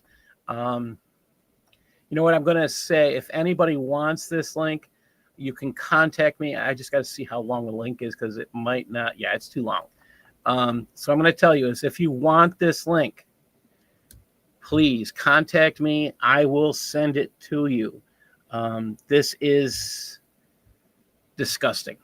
I had a lot of questions, and the original question Usama had when I shared it with him, it was, "Is this real?" And I said, "Yes, it is." So when he's like, "Is this an act? Is this?" These are good questions to ask. I think they should be asked. why is this conversation going on? Parts just go to tiny URL to shorten it. Share. Oh. I can do that. I haven't tried that yet. I can do that. All right. So the guy on the bottom is an Israeli. He is a radio host, and I don't know how he connected with these people. It does say Australian doctors. The reason it says Australian doctors is these people who are up on the top are claiming to be doctors in Australia. They are in Australia, but we know already that they were nurses. This gets bad, and I'll tell you more. You know what? Oh shit. How are you, man? Good, how are you, my man? Pretty good. Are you a nurse, a doctor? I'm a doctor, my man. A doctor? For what? In hospital. What about you? Where you from? I'm from Israel, from the Holy Land. You know what? I'm gonna be really honest with you. All right. I'm gonna be really honest with you. You actually got a really, really beautiful eyes. Thank you, but man. I'm so upset that you're Israeli. Like, eventually you're gonna get killed and you're gonna go to Jahannam, inshallah. Like, these pretty eyes, they should stay in this world for longer. Why do you think? Why do you think I'm gonna get killed? It's Palestine's country, not Hello, your country. You piece how are of you? shit. What's your name? One day, your time will come, and you will die the most.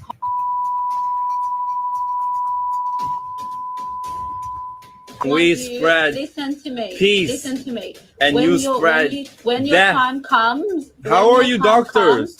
Wait. I want you to remember my face. Okay, so okay. You can understand Gotcha. That you will I have a question though. Death. All right, for sure. I have a question though. Yeah, I have a question. Let's say an Israeli. God forbid. I won't treat them. I'll kill them. You'll kill them? So if an Israeli is in Australia and God forbid something happened to him and he comes to your hospital, would you kill him? You have no idea how many Israeli Khara dog came to this hospital and I sent him to Jahannam. I literally sent him to Jahannam. So the truth is this. That is real. It was verified that these are real people. That those two are nurses. The two nurses were fired by the Australian hospital. There is more information on this.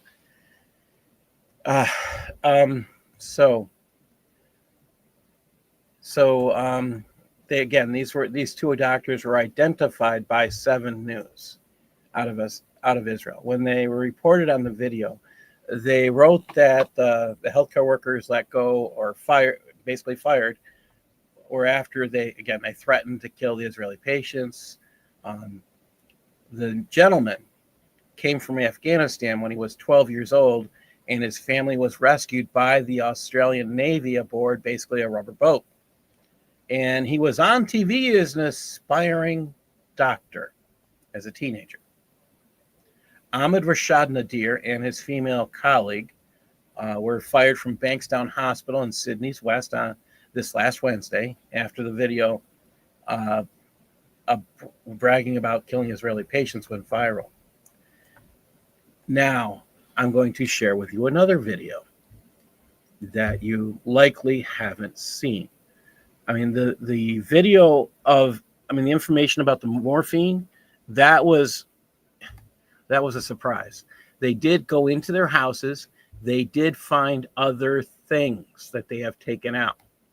All right. That's important to understand. And let me see if I can get this to work. Just a second here, and I'll put it back up. This is, I have to say, when I read this, it was a shocker. Let me just get this ready. Here we go.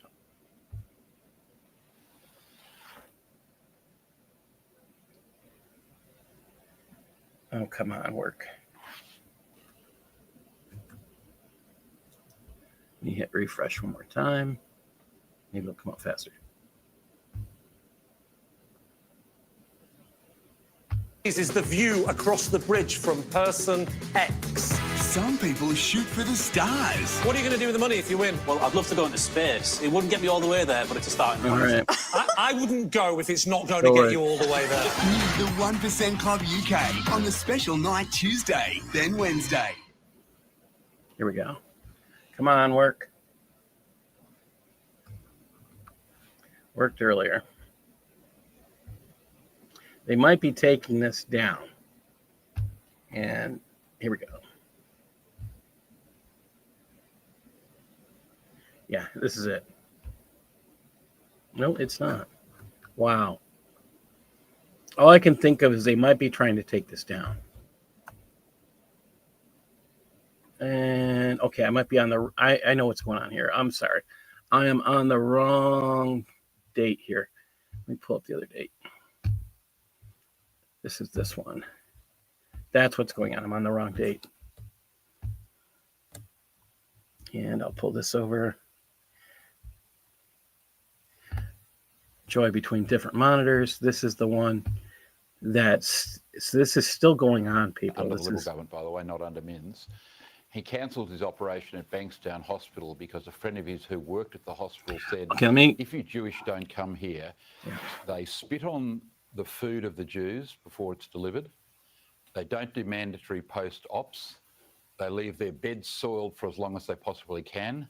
They make life as difficult as possible for Jewish patients. So he said, I cancelled my operation at the hospital because of that. That now, as I said, that's before Minns. This has been going on at this hospital, this Jewish hatred for years. So this information is just so bad. The fact that Australia TV is covering this is quite a statement. In fact, it's on Sky News. It might not be on any other Australian station, is the thing I will say. Sky News tends to be conservative, and the fact that they're covering it may reveal that nobody else is daring to cover it. It's sad. So I will try and, if this information is just scary to think that there's a hospital like this. I have been asked, let me put this a little differently. Here we go. I've been looking at and asking questions about, okay, if this is happening in a Western country, what happens when you want to go to the hospital in a predominantly Muslim area and you're Christian or Jewish and you live in the Western world? So does anyone have questions about what would happen now? You've got to start asking. Yeah, go ahead. Yeah, no, sorry, I thought you were actually asking me. Go ahead, keep going, my bad. What can you trust the doctors and the nurses in a predominantly Muslim population where there's a hospital? Could you trust them in this situation where I'd say the hospital is predominantly run by Muslims? I don't know that I could, because there's no one to keep you in check, is what it seems. And it's quite a statement. The fact that they're saying this has been going on for years and no one has covered it. Wow. I mean, No, it's all because the Muslim slave victim. Like the ADL. They want to better their lives. They claim to, but what they want is to bring their former lives over to where they're going. that's exactly it. They want to bring their former lives there, and that is the issue. The ADL doesn't do anything these days. It does not defend the Jews. In fact, right now it's acting against them.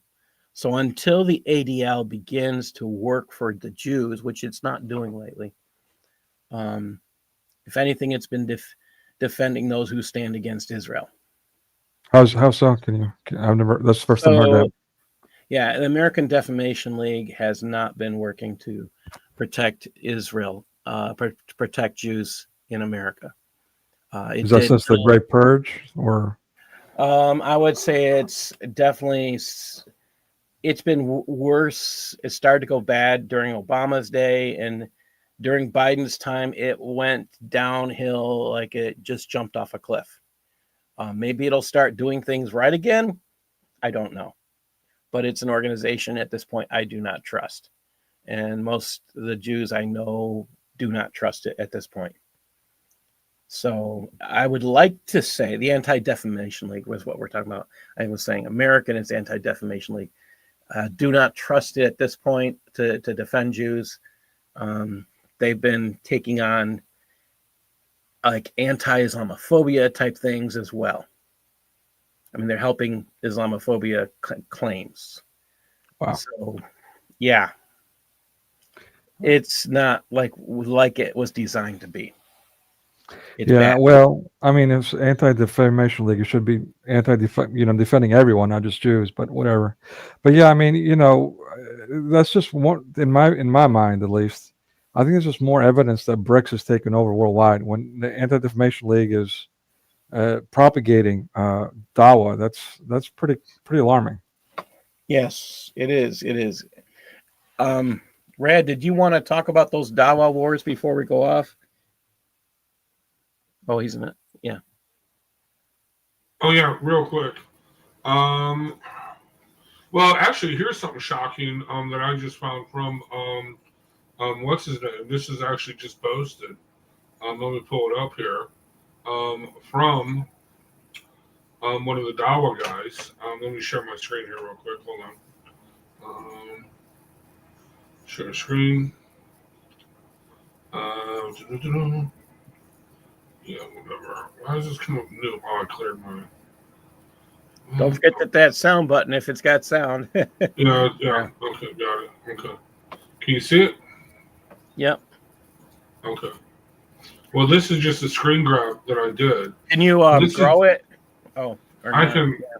No. Okay. Is that any better? Is that any better? It was. And it shrunk happened? back. All right. Hold on. Why don't I do this?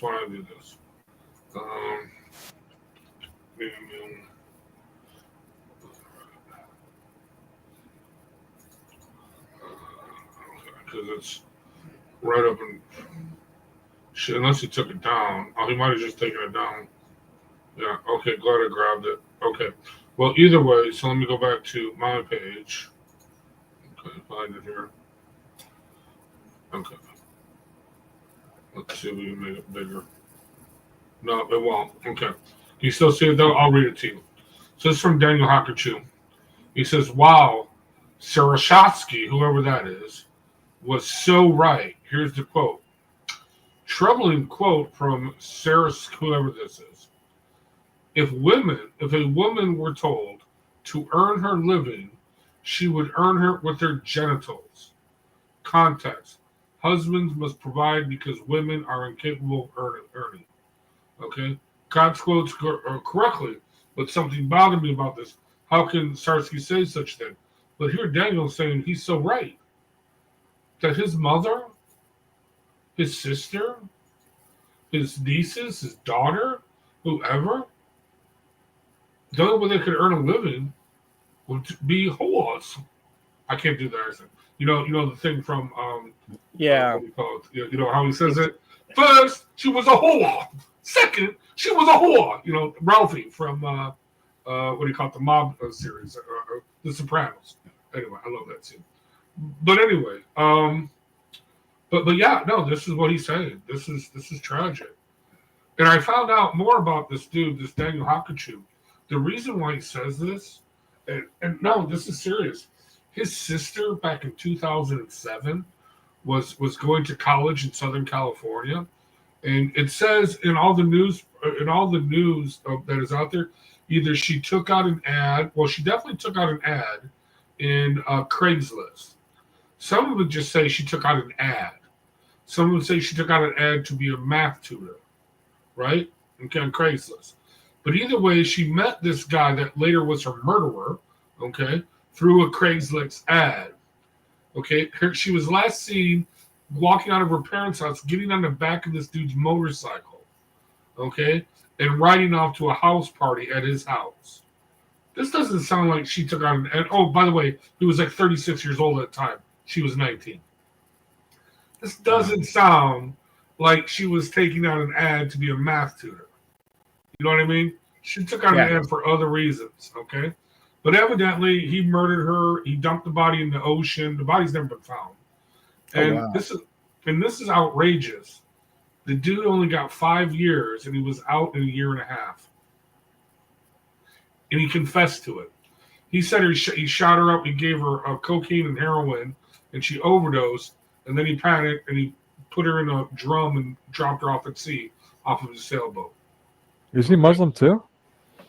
No, this dude was a convicted pedophile, like 3-time convicted pedophile. No, this dude should not be. This dude should be in prison for the rest of his life. But that's beside the point. But he actually has. He's said in debates where he blames his sister for her own death. And this is what shaped this man. I mean, this man is bizarre.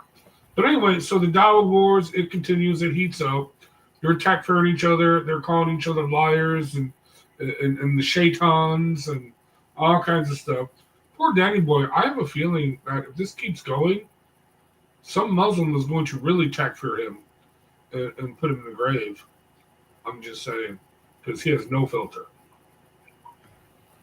And he actually cannot read the room. But it's sad about this dude. No, it really is sad. That story infuriates me and angers me. But here's something else I wanted to share with you all. Hold on, how do I stop sharing the screen? Am I still sharing the screen? Okay. This is real quick. This is on the, it's not on Dawah Wars, but it's on the Israeli release of the hostages. Well, let me pull it up. Okay. Here we go. So let me share the screen again. And this I can actually make bigger for you all. Okay, hold on. This is going to infuriate you all, as it infuriated me, so that's why I'm sharing it. Okay. So this is the official press release from Hamas. Can you all see it? You guys can see it? That's good? Okay. The captive Sharia Bibas was working in the office of the Southern Command Commander for the Gaza Division in the Israeli Army and had previously also worked in Unit 8200. Okay. When we captured her, we brought her children to her out of compassion and provided with them everything in a house in Gaza. But the Israeli army deliberately killed them. So you see, people, Hamas was just being compassionate when they kidnapped the woman's children. And that's why they put arrested on October 7th. Yep. On all of their coffins. Yep. And they were being compassionate when they kidnapped these women's children and brought them into a total war zone that they knew was going to be bombed to hell. You know what I mean? That's how they are. And the Muslims are eating this up. They're like, oh yes, Hamas is so compassionate and merciful. This is what we are dealing with, people. We are dealing with people who actually believe that the only way a woman can earn a living is through being a whore. A whore. I can't do it. I gotta get it right. You know, Shamota. A prostitute, a shamota. Okay? If it wasn't for men, that's how they would be. But they could only be a shamota because of men. You know what I mean? Okay? Anyway, so you have that, and you have these guys that really think it's compassion to kidnap a woman after they murdered like over 1,000 people, to kidnap a woman and her children and hold them captive in a war zone where they're getting bombed to smithereens. Why weren't they in the tunnels being kept safe with the Hamas leaders? You know what I mean? This is while we're on this topic, you can go to Twitter and you can type in Israeli hostages. As twitterx.com is what it is actually now. And if you'll notice here, this is one of the Hamas networks. And I'm only going to play a few seconds.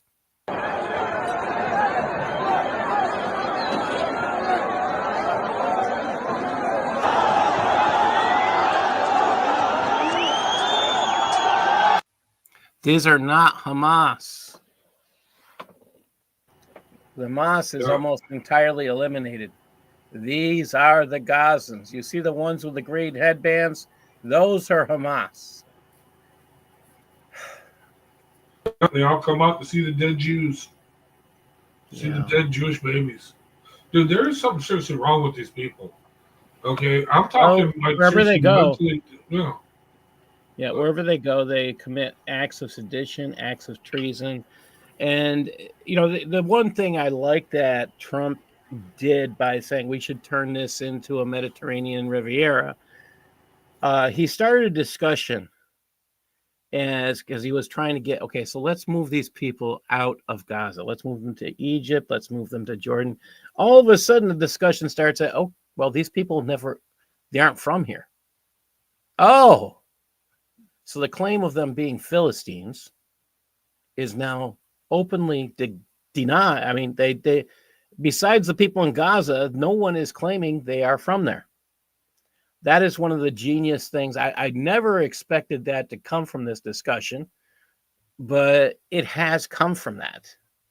And that is what's going on. Now, these people who I showed and who Rad showed want Sharia for the entire world. Well, they not only want to wipe out the Jews, they want to wipe out the Christians as well. Well, even if they are Philistines. Well, they're not Greeks. Well, they're not Greeks. Well, no, but it says for the Philistines, destroy them, right? They're to be totally annihilated and destroyed. Those are one of, you know what I mean? So well, either way, it they already have. They already have. But this is I've used this argument like you're talking about that. Okay, if they call themselves Philistines, the war will never end until the Philistines are wiped out. If they want to call themselves that, God has a destiny for them, and they do not want to face that. It's total annihilation. Well, here's the thing. Here's another thing I'm pointing out to these numbskulls. They claim that Gaza is an open-air prison. They claim that Gaza is a concentration camp where genocide is being committed. So why on earth would they want to keep people in an open-air prison or in a concentration camp where genocide is being committed against them? And why on earth would these people want to return, okay, to an open-air prison where genocide is being committed? And why on earth would prisoners or people that are in a concentration camp not want to escape said concentration camp and never return? That would be like when we liberated Dachau and Auschwitz. Well, we didn't liberate Auschwitz, but the Russians did.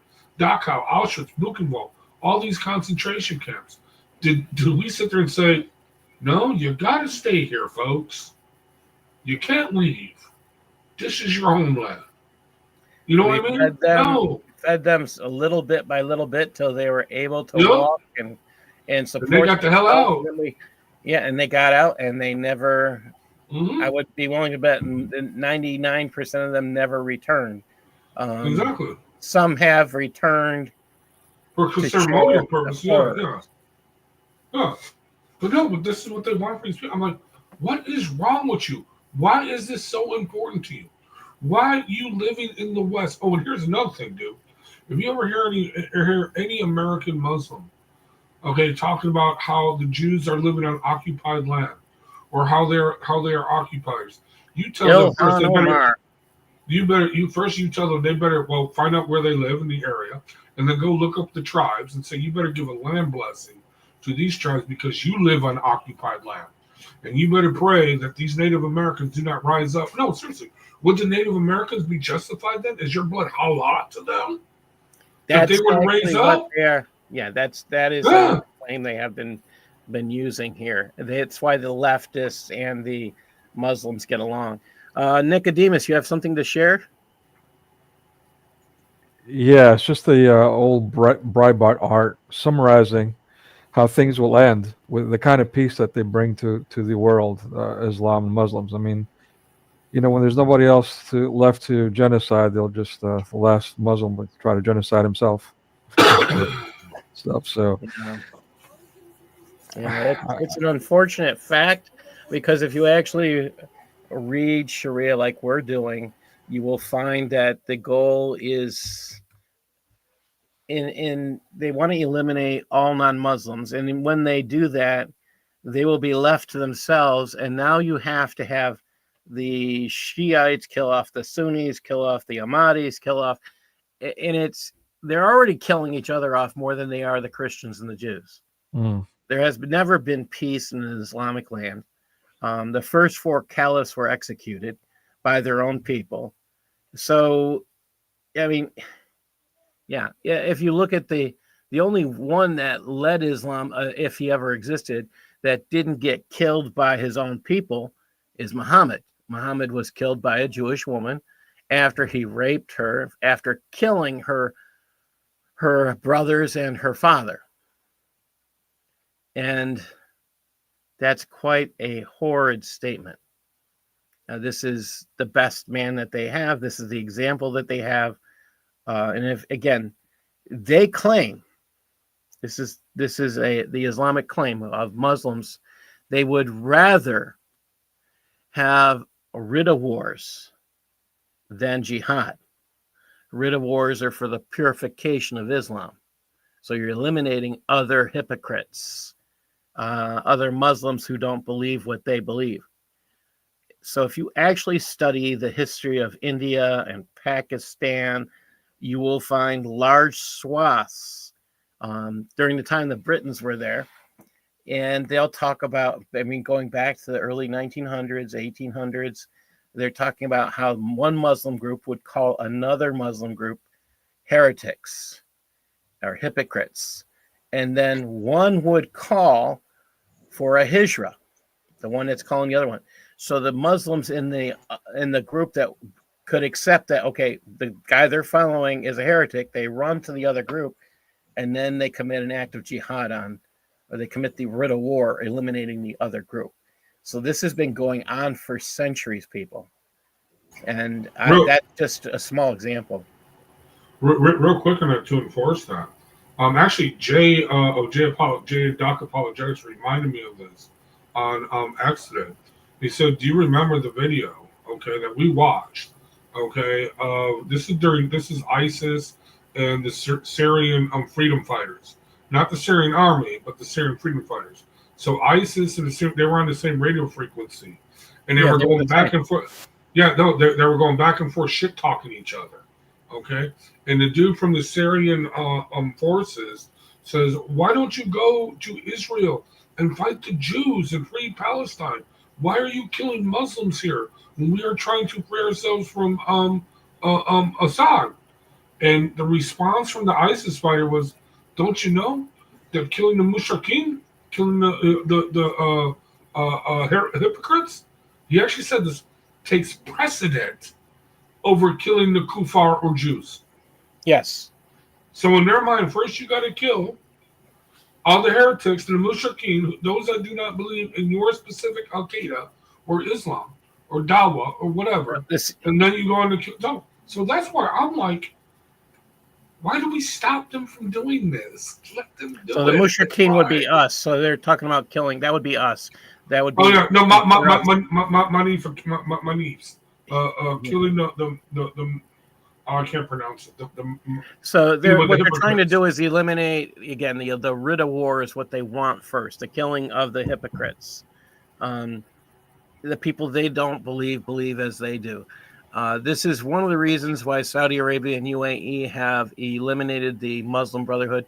It's the reason why Egypt has said, sorry, you want to live as Muslim Brotherhood, we're going to put you in jail for life. All right. This is why you'll see people condemned to life sentences in some Islamic countries. In the countries where the Muslim Brotherhood is outlawed, become more modern. And that is a direct result of outlawing the Muslim Brotherhood. Muslim Brotherhood has its own assassination squad, and you can find the history of that. There's a wonderful book on that called The Secret Apparatus. I recommend it to everybody. If you haven't read that, read the whole entire book, it's outstanding. While I'm at it, there is a new book coming out by Eric Brazeau. And give me just a second, and I should be able to give you the title.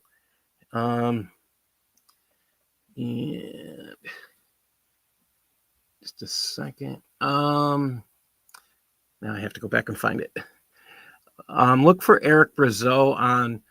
You'll be watching. It should be out soon. It is called. Sorry, just a second.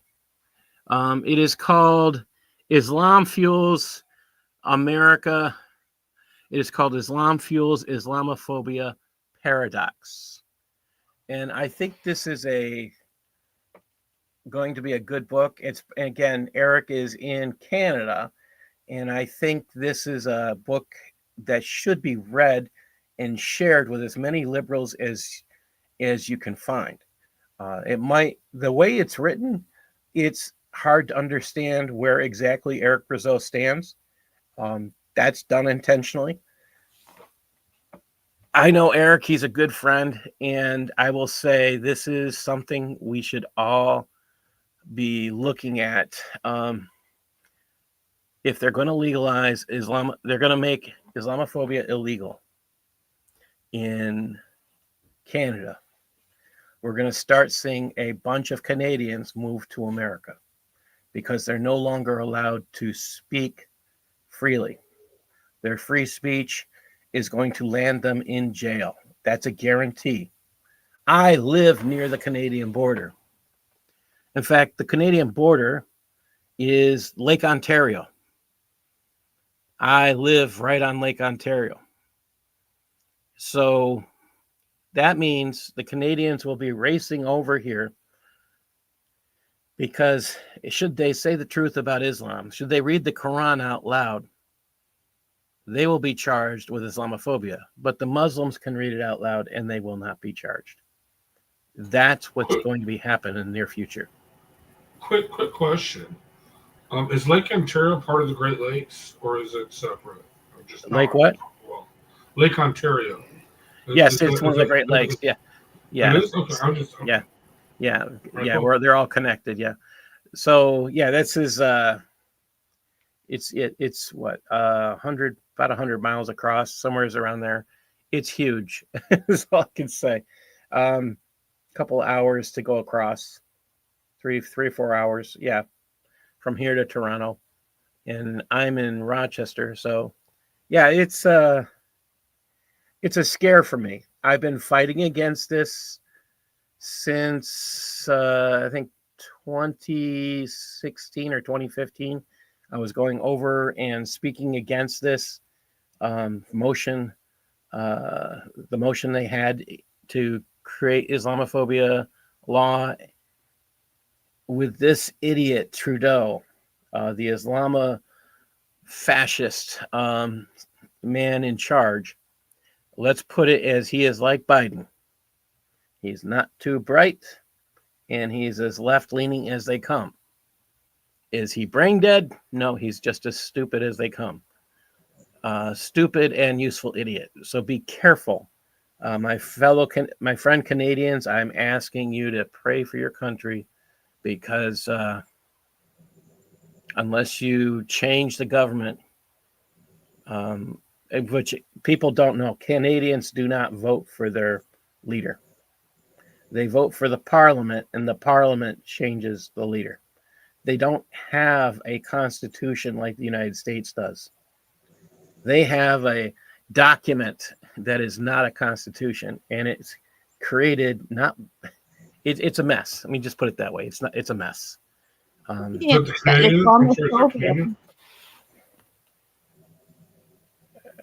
Darcy? Yeah.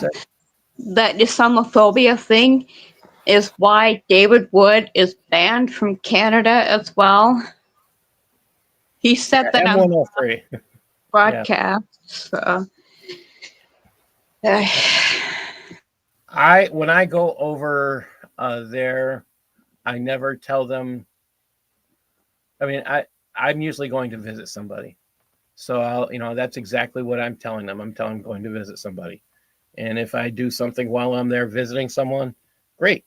But my whole purpose usually is to go visit somebody, and if we do something else while we're there, great. Again, it's right across the pond for me. If I had a boat big enough, we could go. easily that way. I guess I'd say a little paranoid with this lake because I've heard some horror stories about boats on this lake. But then I'm right there on it. We have twisters on the lake, and too. So I don't know if anybody's ever seen. Our shores have 6 foot, 7 foot waves sometimes. So you start thinking I'm living by an ocean when you start seeing those huge waves. But that's how big the waves get here. As far as I still believe that we will be seeing many good Canadians rushing here to be safe from their idiot leaders who want to protect Islam. And I would like to be wrong. When they come here, we just have to hope that we are continuing to fight in the United States for our freedom. We have possibly, if things go well, we have 12 years ahead of us. 12 years ahead of us of a good government. We're just going to have to keep praying. That's the only thing we can do. Any last words, Darcy? Well, just if you can, support a brother Paul in his book writing. Pray for our sister. She's in the hospital, Sharon. Pray for her health. Pray for each other in the name of Jesus. Amen. Amen. Amen. Sharon's in the hospital. I was just thinking about her. Why she hasn't been coming to the show on Monday, but she hasn't been healthy. I knew that much, but I didn't know she was. Oh, she'll be okay, or keep praying for her. That's the best thing we can do. There's sometimes you can't do anything, and that's frustrating, and it's a horrible truth. Wow. Yeah, and Sharon, if you're watching, we love you. We miss you. Yes, and that's true. To see you soon. No, literally today I was just thinking that Sharon woman, why hasn't she been coming back? Is she okay? Literally, I was just thinking that like earlier today. That's wild. That's crazy. Yeah.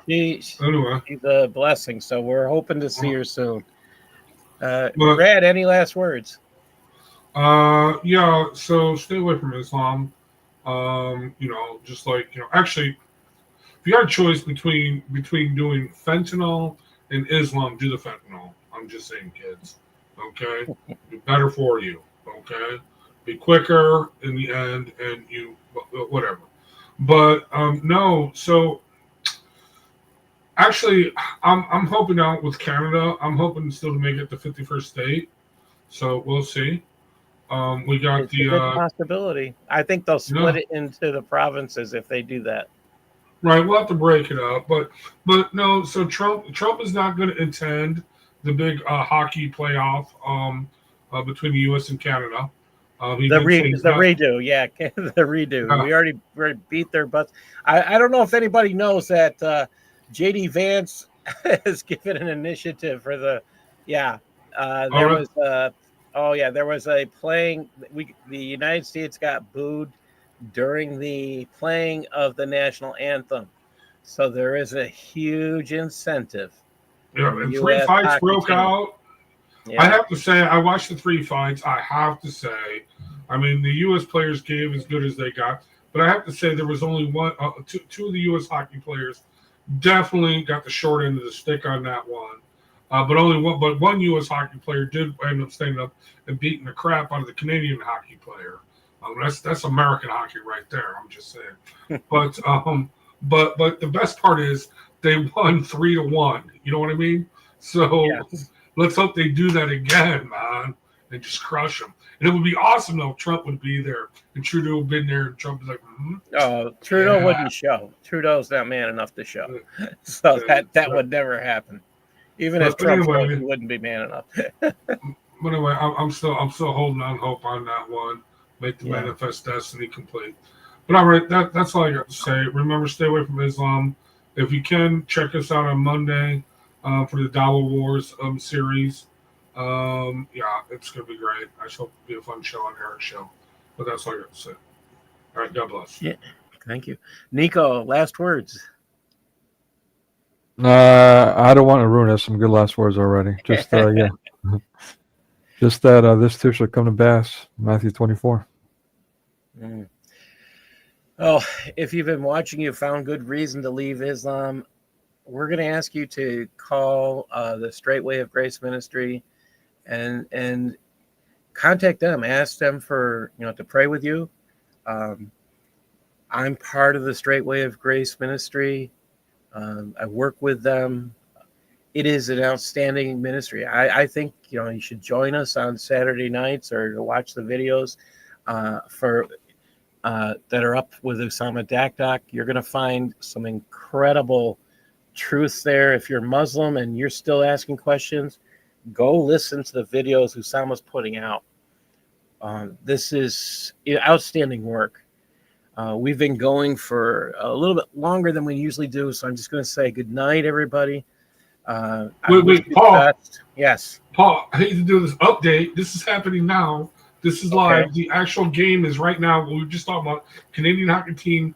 Americans give the Canadian hockey team a taste of their own medicine by booing the Canadian national anthem, "O Canada," ahead of the Four Nations Face-Off Championship game at the TD Garden in Boston. It's happening right now.